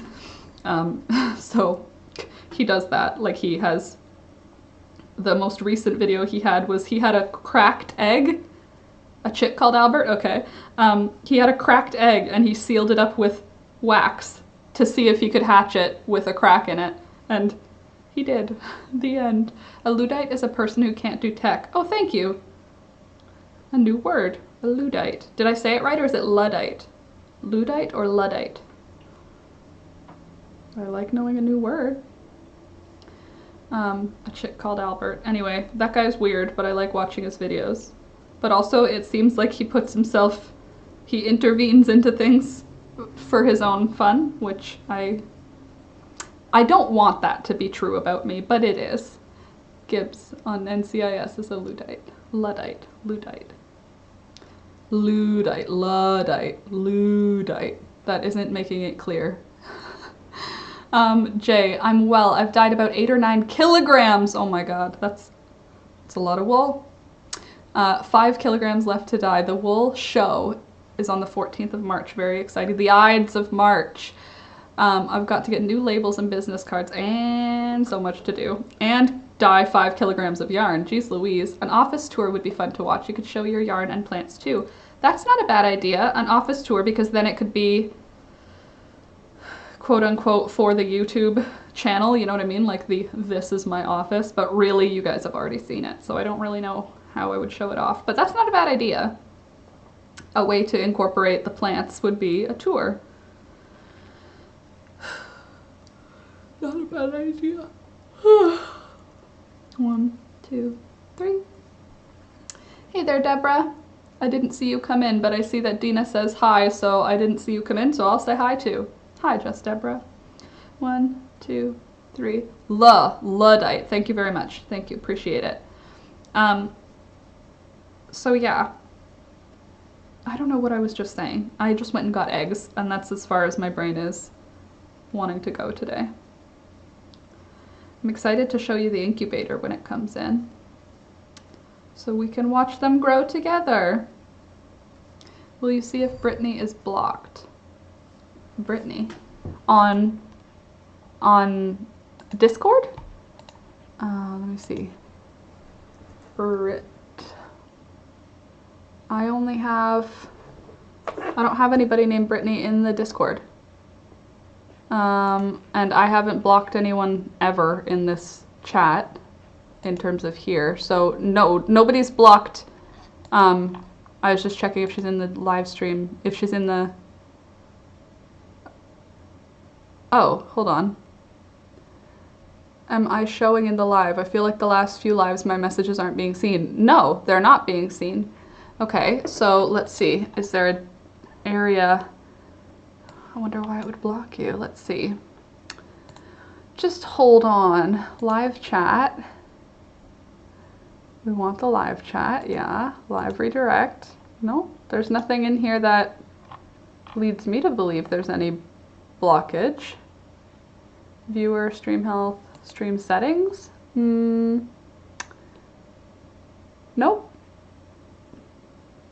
I have nothing that I don't have any area that I can see that I'm able to do any of that sort of thing. I don't know how I don't think I can do it from the live stream. I think it would have to be from the channel. So let me just see back here if there's any blocks on it. What would that be under? Settings? Upload defaults? No. Permissions? Community, how about that? Moderators, hidden users. Hold on. Are you under, what are you under? Sorry, I have to read the Discord again. Sorry, everybody, just give me a sec. Real name, it's under your real name, so let's see.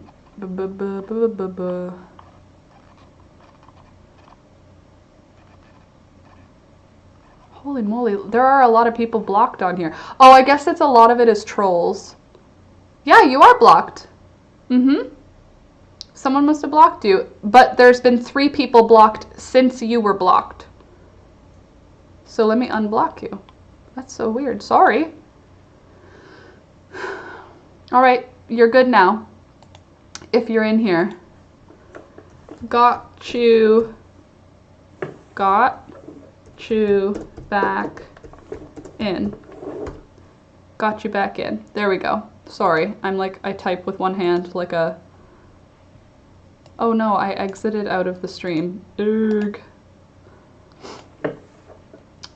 Please just let me handle my life here for a second, friends, because apparently it's difficult for me to function right now.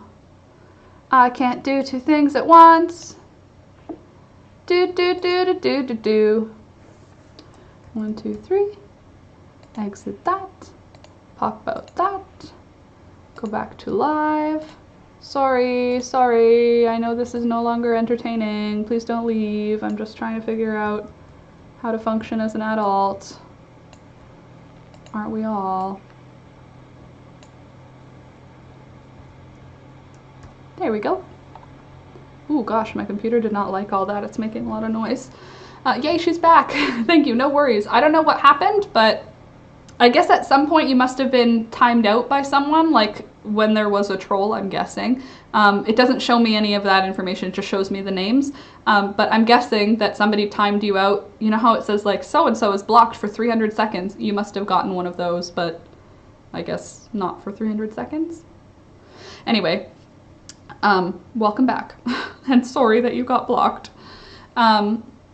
You're looking very pretty today. Thank you. Appreciate you, Jay. Appreciate. How's Alex? He's doing well. He really likes his new sweater. This sweater that I'm wearing today. He's obviously not wearing it today. But he likes his new sweater, so that's good. He likes the plants that I added to his office. I gave him 2 very large snake plant containers.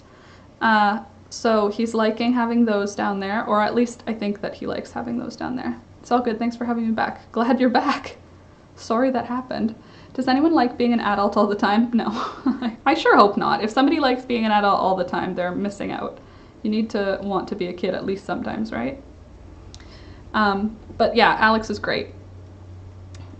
He's just, I don't know what he's doing today. He's probably working. Sorry, did a few dishes. Did you see all the suggestions when you were out getting eggs? No, I didn't. Were they good ones? If any of them were really good ones, can you repeat them? Because I don't want to scroll. I'm crocheting now. I have a lot to crochet. Adulting is a trap. It is. Just like cooking is a scam. Even if you like cooking, you have to admit cooking is a scam. As if you cook for an hour and a half to eat for 15 minutes. You know what I mean? Like, think about Thanksgiving. How long do you actually eat for? You know? It's a scam. Obviously, sometimes having a slow-cooked, fancy schmancy meal is fun, and Thanksgiving is fun, and Christmas is fun, but like, think about how much work it is just to have one meal. Seems like a scam to me.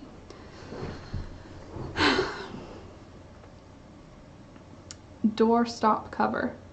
Door stop cover. Oh, the little doing doing things.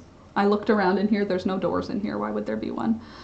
Heat pillow cover for a rice thingy. Heat cover. Okay, I know what you mean. Sewing fabric onto crochet like a bag lining or fabric on a crochet blanket. Well, I could do that incorporating it into my dress design, because I'm going to be making my wedding dress. Maybe I'll do some crocheted lace on there.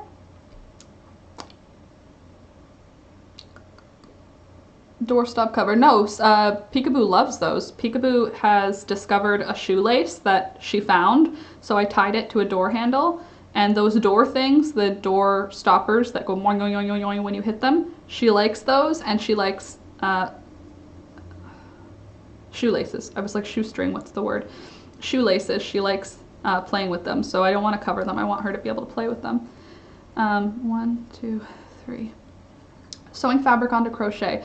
Laura, why are you on at this time, day of night? It's almost 8:30 a.m. here. Well, I'm doing live streams now, Jay, 2 times a week on Mondays and Saturdays.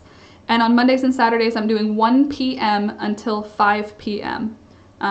Every Monday and Saturday. My time, obviously. 1, 2, 3. So that's why I'm on. I'm going to be on now every Monday and Monday and Saturday, excuse me. So Monday I'm on live, and then Friday my tutorial videos come out. Saturday I'm on live. Monday I'm on live. Friday my tutorial videos come out. Saturday I'm on live. That's the schedule now. Fabric squares then crocheted together for blanket. Fabric squares crocheted together. That's kind of an interesting idea. No, a cover for a rock to keep the door open. Huh. Ew, I can't keep my door open. Hello. flies, mosquitoes. We live in Canada. The summer door open thing is not an option. So it's 4 p.m. Yeah, 4:30, 4:23 right now. I think if it takes more than 25 minutes to cook, I save it for a bigger date. Dishes too, 1-pot meals for this. Yeah, totally, Dawn. If it's taking me a lot of dishes that I'm getting dirty in order to make the food that is gonna get eaten in 15 minutes, it's like frustrating. 2, 3. Oh, I don't have to work Monday, so I might be able to crochet with everyone. That's awesome. Say that schedule again. You got it, boo.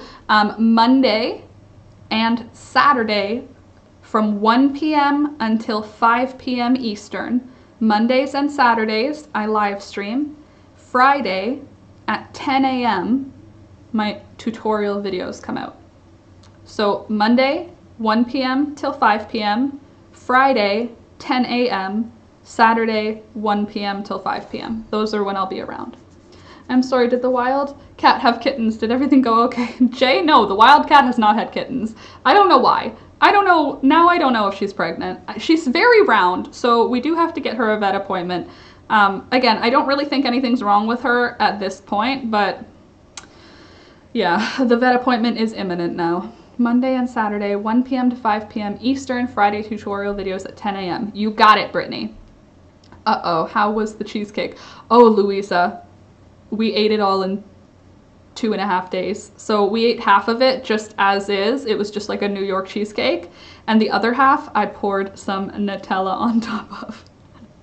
It was very good. It was very good. I ate it way too fast and I had a very upset stomach the next day because it was an awful lot of like cream cheese. But it was delicious, so much so that I actually purchased 2 packs of cream cheese when I went grocery shopping. And I'm gonna make one of those really, really light, eggy cream cheesecakes.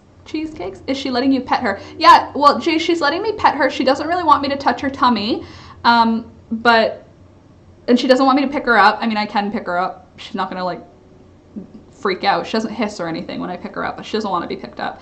But she lets me pet her and she sleeps under our bed now. Sometimes she even jumps on the bed in the middle of the night, which is very exciting. She won't come out into this room like during the day at all. She has no interest. At nighttime, she'll come out into this room. Oh, bye, Brittany. Have a good rest of your day. Wash your hands and be safe. Yes, stay safe, definitely. Don't forget to wear your mask. Don't touch your face and wash your hands. Louisa, it was really good. It was really good. Very good. And I think Brittany needs to be a moderator. I agree. Brittany, is that cool if I put you in as a moderator? You've been around here for a very long time. Is that, I should ask though first before I just click her in as a moderator. Brittany, is that cool with you? Before you leave, can I make you a moderator? Maybe she has something wrong with her. Maybe. I don't know. She doesn't seem like she has anything wrong with her. I mean, like, obviously I'm not a vet. But like, you know, don't you think like there's no vibe of her being in any discomfort. There's no vibe of her being, I don't know, she just seems pretty casual and comfortable. She just doesn't want me to touch her belly. In a specific zone. Like, she's fine if I touch the bottom, like right on the bottom. She doesn't like when I touch here and here on the bottom of her belly though. But I agree with you, Nikki. She should be a moderator if she wants to. I don't want to add her in if she's gone and can't say that she wants to. I guess I can just ask her in Discord. Would you mind, actually, one of you guys in Discord asking Brittany if she wants to be a moderator? 3. Because then I'll add her in now. 1, 2, 3. Because you know I'll forget. Right? We all know I'll forget. It's not my fault. It's just who I am on the inside.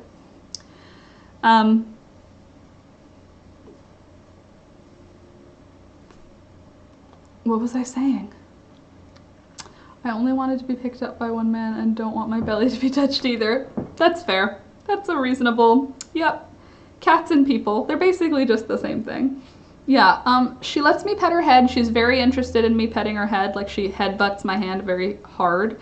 And I don't know, she seems pretty chill. Well, no, not now. She's got this beautiful warm house to live in. Yeah, she's got a very nice warm spot to sleep. She chooses to sleep under the bed for the most part, but she will jump into the bed like in the morning after one of us has got out of the bed, and she'll also jump in the bed sometimes in the middle of the night, like when I wake up, if I sit up and I talk to Thunder for a few minutes, because sometimes I just wake up and then I'll just sit up for a few. She has come onto the bed during those. And last night when I got up, it was like 2:30, and I stayed up for like an hour-ish, maybe a little over an hour and a half probably. Anyway, Peekaboo was sleeping underneath my desk for no reason. Oh, thank you, Nikki. Really appreciate that. She was sleeping underneath my desk though, on the carpet, on her side, just sleeping, no problem. And then I came in here and was like, hey, how's it going? And then she came up and was following me around and just sort of like, she wasn't meowing, she was like purr meowing.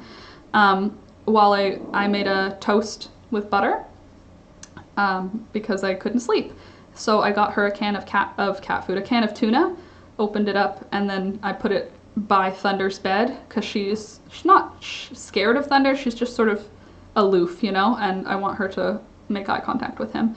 So I put a can of tuna right beside Thunder's bed, and she sat over here, and I just sat here with her, and I was just petting her, eating my toast, and she was eating tuna. So we had a nice date last night, Peekaboo and I. Our cat, to our friends for the first time, Louisa says we're going to be out a full month and we miss her. She seems to be adapting well with them. I'm sure she misses you though. Cats love their individual people, don't they? I think Peekaboo likes me now. Or I think Peekaboo tolerates my presence. I think she likes living here. That's what I think she likes. Because I don't know that she likes me specifically. I think she likes that it's warm and that she can like not be in danger. Did you know cats only meow for humans? Really? Baby. She is a baby.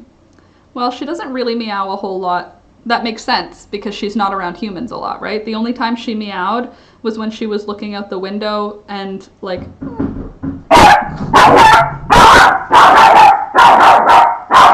Let me just turn the volume down so I don't have to listen.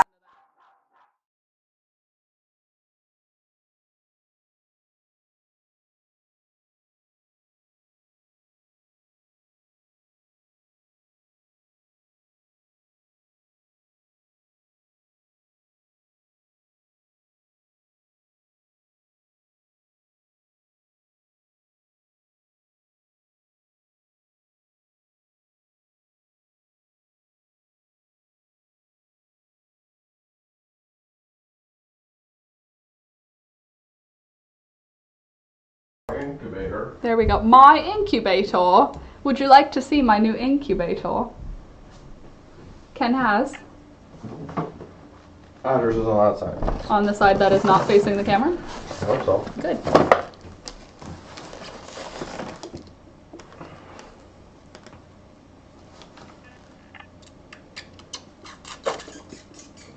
Yeah? Will you bring me something sharp? Thanks. I woke up abruptly and swung my legs over and went to stand up. My legs were asleep because I was sleeping on my side. My legs fell flat on my face. I know someone who's done that before. Fell flat, not even flat, fell face first into the kitchen counter. Yep, what it did. Scared the bejesus out of me. Wasn't that far ago either. That wasn't that long ago, no, it scared me. And then you got a scar on your head from it. I understand why he's called Thunder, right? Ugh. Looks like a printer. Oh, he has a nice cute chicken. Has a good graphic. So what you do is you put the egg in, and then the egg hatches and you get a chicken. See? It's perfect. It makes perfect sense. That's amazing. And there's an LED light so you could put the egg on top and see if it's growing. Isn't that cool? High quality. Bye, Joanna. High quality. It's Amazon quality. Somebody made a lot of money by selling this to me for that much money. You know? Yeah? Yeah, because it's a drop ship for sure. This is from like AliExpress for sure. Look at these. They're like 3D printed plastic pieces. Somebody made a bunch of money is what I'm saying. Somebody bought this from China probably for like $3 and then sold it for $100. But you know what? Support a local business. But you know what it is though? I want to have some eggies, so I have to have it. Do you like my new toy? Mm-hmm. It's your toy too. Do you like your new toy? We get to Play love with it. that. Yeah, I know, you love it. I don't know how far apart to put these. Oh, 1 egg width. Well, good thing I have these eggs here. Aw, this is how big you are. Congrats. This egg. I guess it really doesn't matter. They're all gonna be the same. Oh, the egg. Oh, well, I didn't see that. Luckily, it was on a carpet. I don't know if that would be viable. I'm not a scientist, but I don't know that you'd want to do that to like a human baby. Fine. It probably is fine though, actually, because it's one of the white chickens. They're unique. What is that for? I don't know yet. I don't know any of this. Does it look like I have any idea what I'm doing? No, you didn't even read instructions. Hey, why would I read instructions? No, you have a perfect idea what you're doing. I know exactly what I'm doing. I don't know why there's so many of these. Yeah, they gave too many. I think they did. Because I don't need this one. I'm done with this. Love you, friends. Have an amazing day. See you Monday, Nikki. Thanks for coming. I'm playing with my new... There's extra parts in this thing. My new toy has extra pieces that I don't need. Just throw them out. No, what if I get quails? Can I have quails? Maybe. Because I can hatch them. I don't need any help. I can hatch them on my own.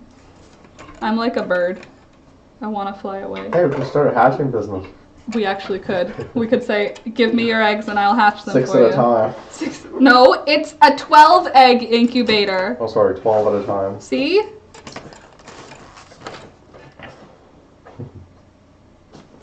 You're supposed to keep the styrofoam though, because apparently that's part of it. Like this is technically the incubator. That's what I thought. No, the styrofoam is part of the design. Like it says online, you need to keep the styrofoam on in order to keep the heat. That is so weird. That is so drop shipped. It seems like that was added after the fact. The styrofoam? Yeah. Yeah, probably they sold it for a year and had so many returned. Maybe the seal's not great. Probably. Oh, bye everyone. Everybody's leaving me. Nobody else cares about chicken stuff. Nobody cares about. Bye everyone. Read the directions. Okay, first of all, rude. Second of all, you can't tell me what to do. You're not my dad. You're not my dad. This seems good. Seems right. So I love watching people put together things on like video. Me too! I'm like, what is it? What's gonna happen? Is it gonna be exactly what it's they buy supposed that to have be? no idea what it is and they have no idea what it is. Ooh. Okay, let's have a look at what it says in the instructions. Sorry for the sorry that you guys are so bored with my corny toy, but whatever. Water adding. Water? The heck? Making sandwiches here? Yes. Just not Buying yet. the eggs.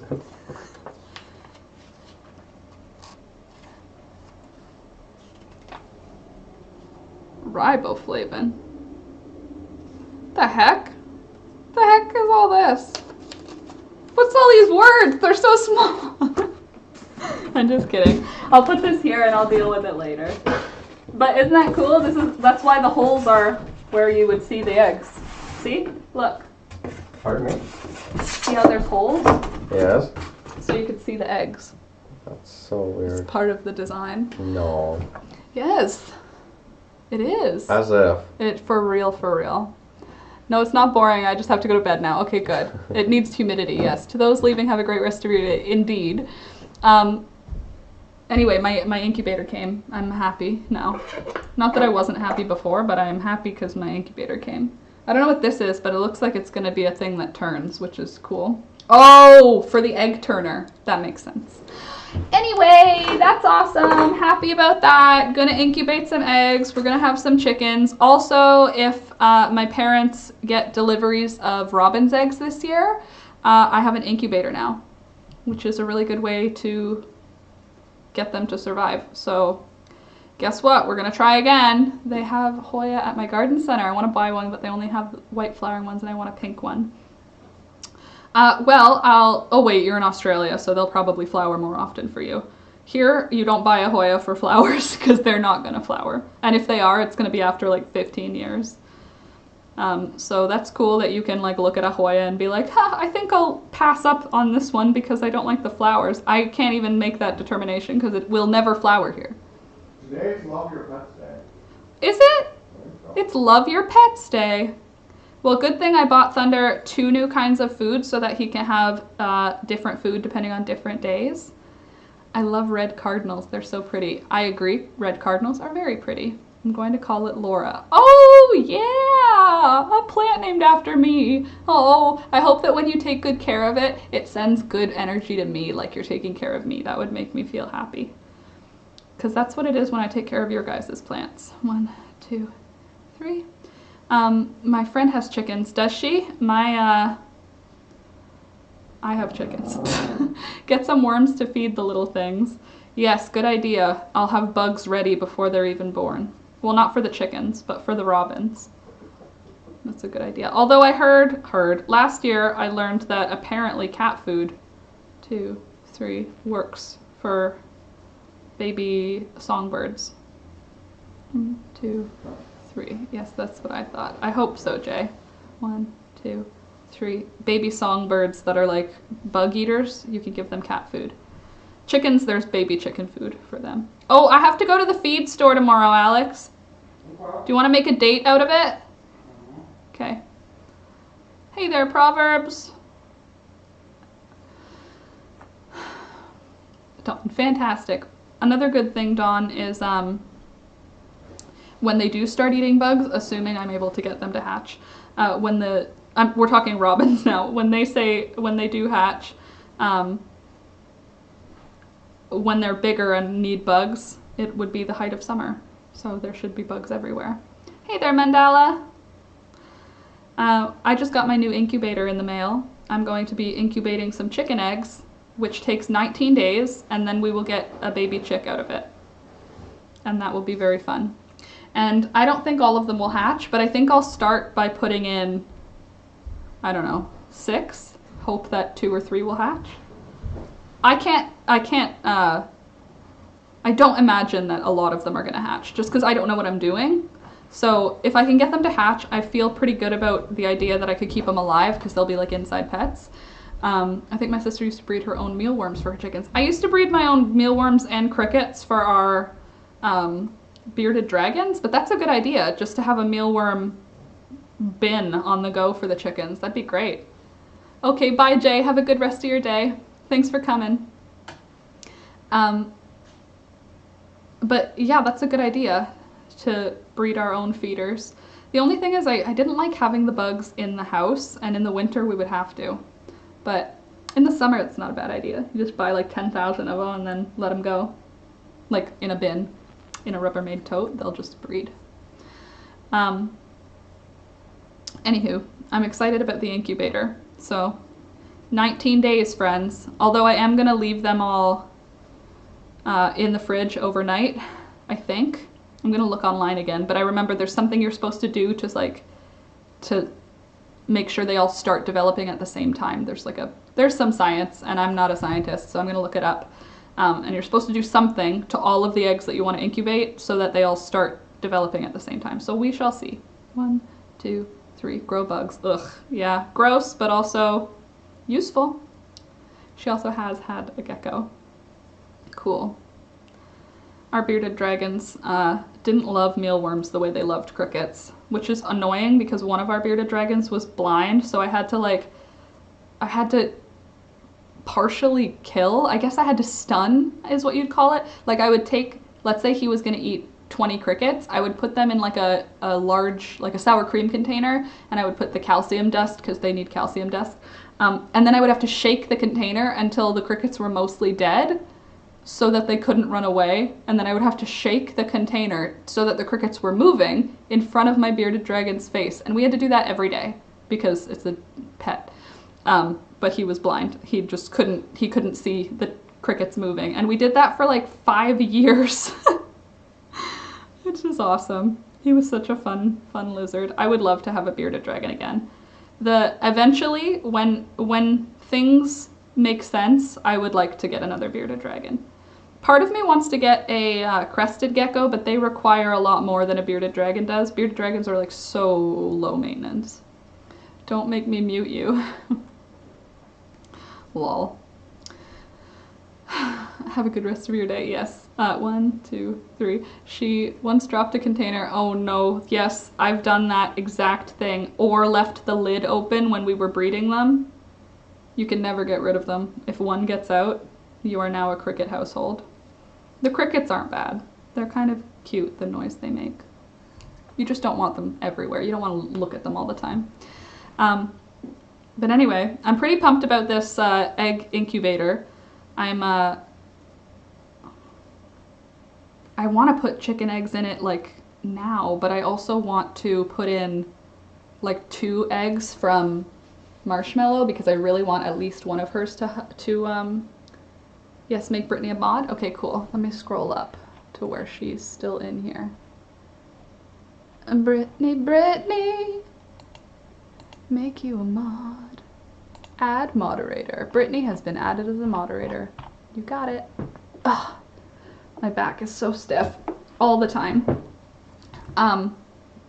Anyway, I want to give 2 of Marshmallow's eggs to go into the incubator because her eggs are such a pretty color, and they're strong. Like the eggs have a really nice, strong, hard shell, and that seems like it would be a good thing to have, right? Because then the eggs won't crack, like the next generation, I mean.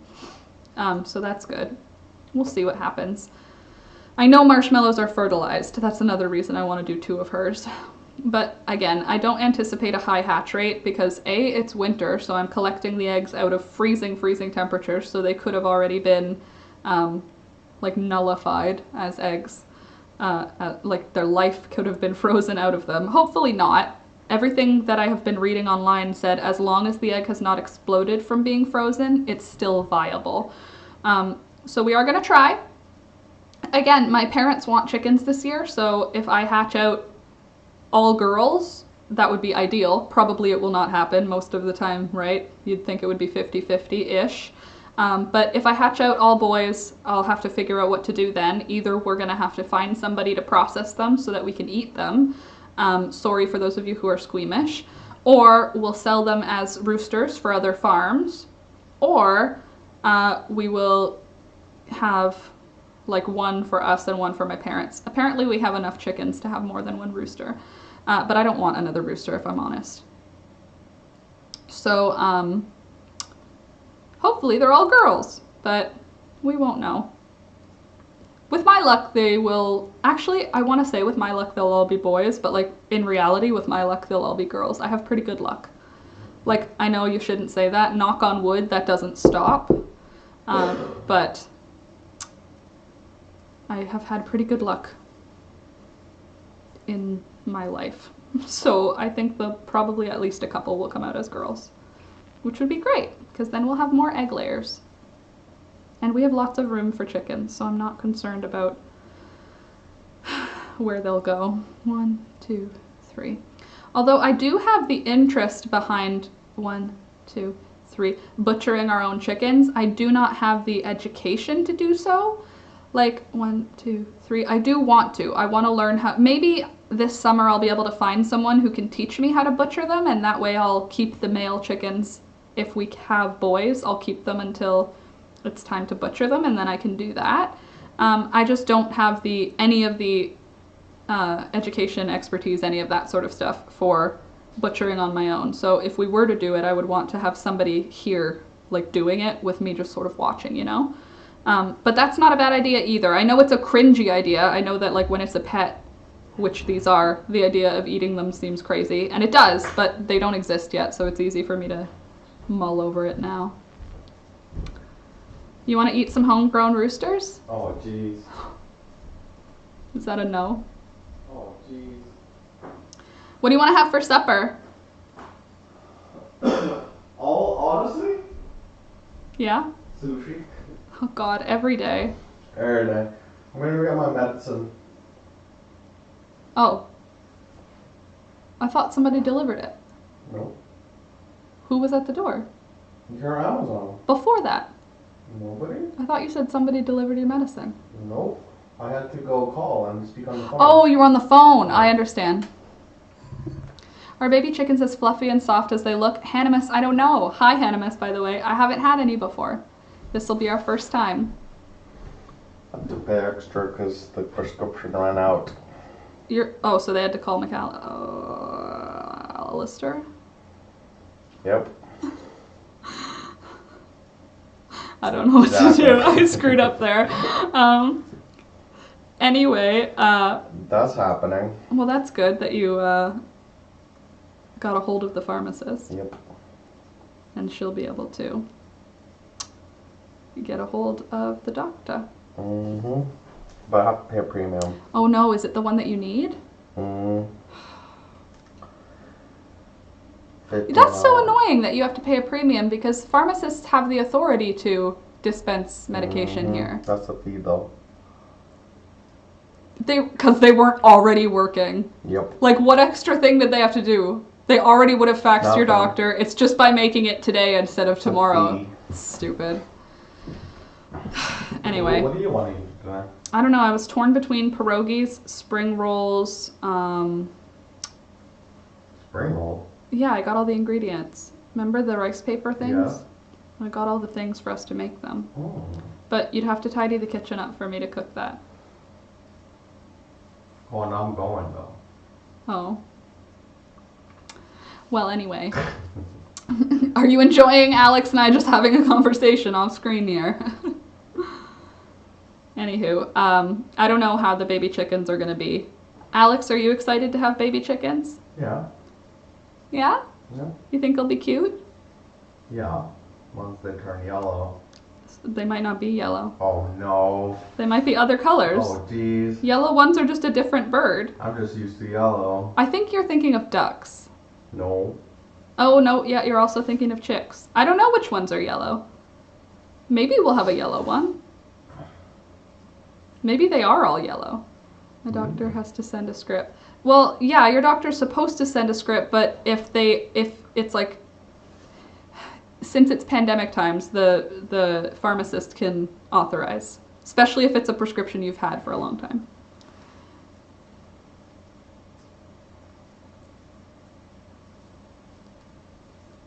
Yep. Yep. And that's all I have to say about that.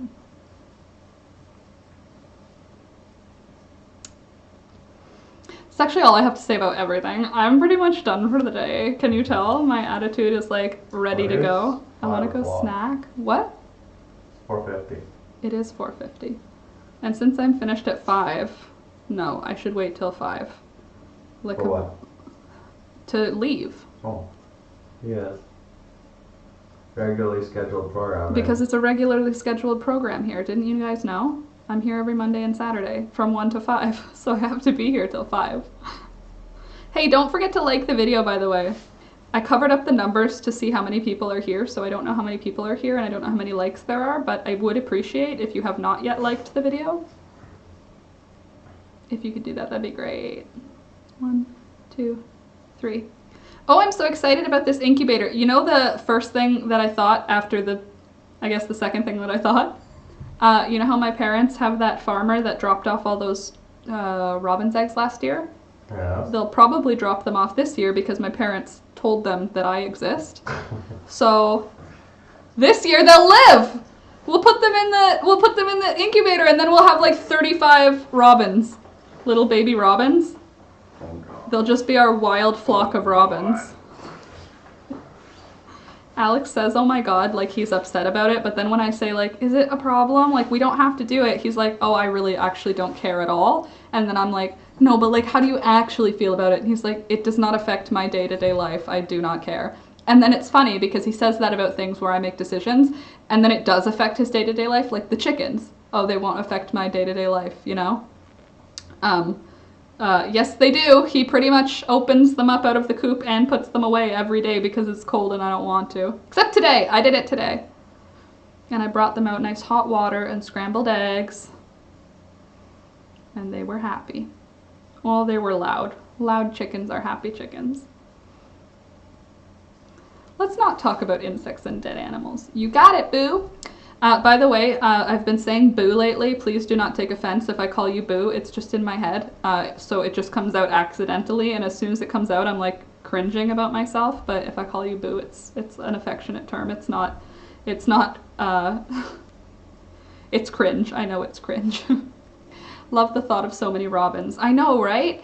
But the only problem is that, like, last year we tried, we didn't have an incubator, we just had a heat lamp, but we tried and we got one to hatch and then it died. So not ideal. But if we have an incubator, I feel like they'll probably end up stronger, you know? They'll just be a little bit tougher as animals because they'll hatch properly. And I do love that idea too. The idea of having like 10 robins just chirping in your house. Love you. Drive safely. I will. Wear your mask when you go in. Yep. If you have to go in, unless they come curbside. Yeah? Well, everything is open, remember? Oh, right. Everything's back open. Well, be safe. I will. Just getting home from work. Happy as always to catch the end of the Saturday stream. Hope you're well. Thanks, Melanie. I hope that you're well too. I'm doing really well. Thank you. I thought you just liked me. Dawn. Sid, I use Boo all the time. Okay, cool. Sid. Well, I don't know. Like, sometimes I think it can come off as, like, sarcastic, but, like, in a mean is, like, too harsh of a word for it. But, like, in a, love you, in a not positive way.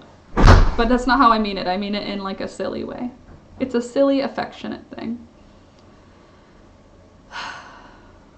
Anyway. Sweet Alex. 1, 2, 3. This is coming along really well already. I know it's slow, but it's because I've been gabbing with you guys all day and not doing a lot of work on it. But I'm gonna finish it in time. This will be next week's video and you'll be like, wow, this girl has been doing so much crochet. Why didn't she do it before? And I will tell you, it's depression. It's not here right now. So I'm able to do all of this crochet work. 1, 2, 3. I took it how you meant it. Right back at you, Boo. Okay, good. Good, I'm glad. 1, 2, 3. It's gonna be a good thing. 1, 2, 3. You know what I would actually love to raise? A blue jay.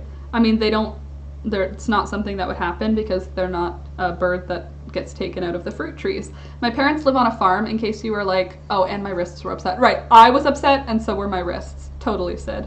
But my parents live on a farm and they found out from other farmers that what a lot of farms in the area do, because robins eat fruit, if you didn't know. Robins will eat grapes and they'll eat pears. They just take big bites out of ripe pears.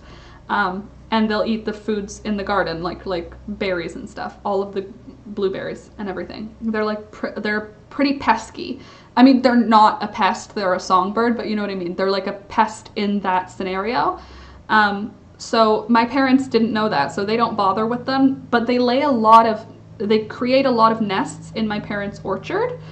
And my parents, when in the spring, we always go around and watch all of these baby birds grow up because they're always low. Like the nest is like at rib height, like they're not a high up nest. So like you can see them and actually like look at the babies.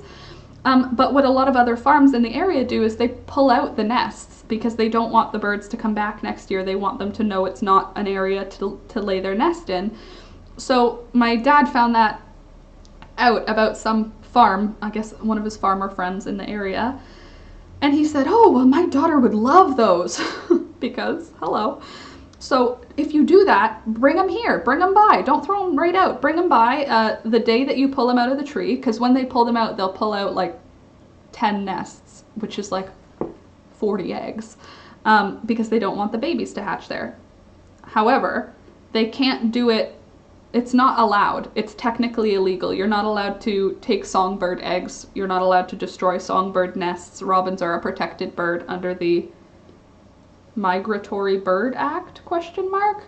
Anyway, you're not allowed to do this. So A, my parents weren't doing it because it wasn't something that occurred to them, and B, now they don't do it because it's illegal. However, farms in the area still do. It's just like pesticide. You're not allowed to use certain pesticides, but certain farmers will just find it or bring it from the States, you know what I mean? So again, not my parents, but because my parents let out the call, they got a whole bunch last year.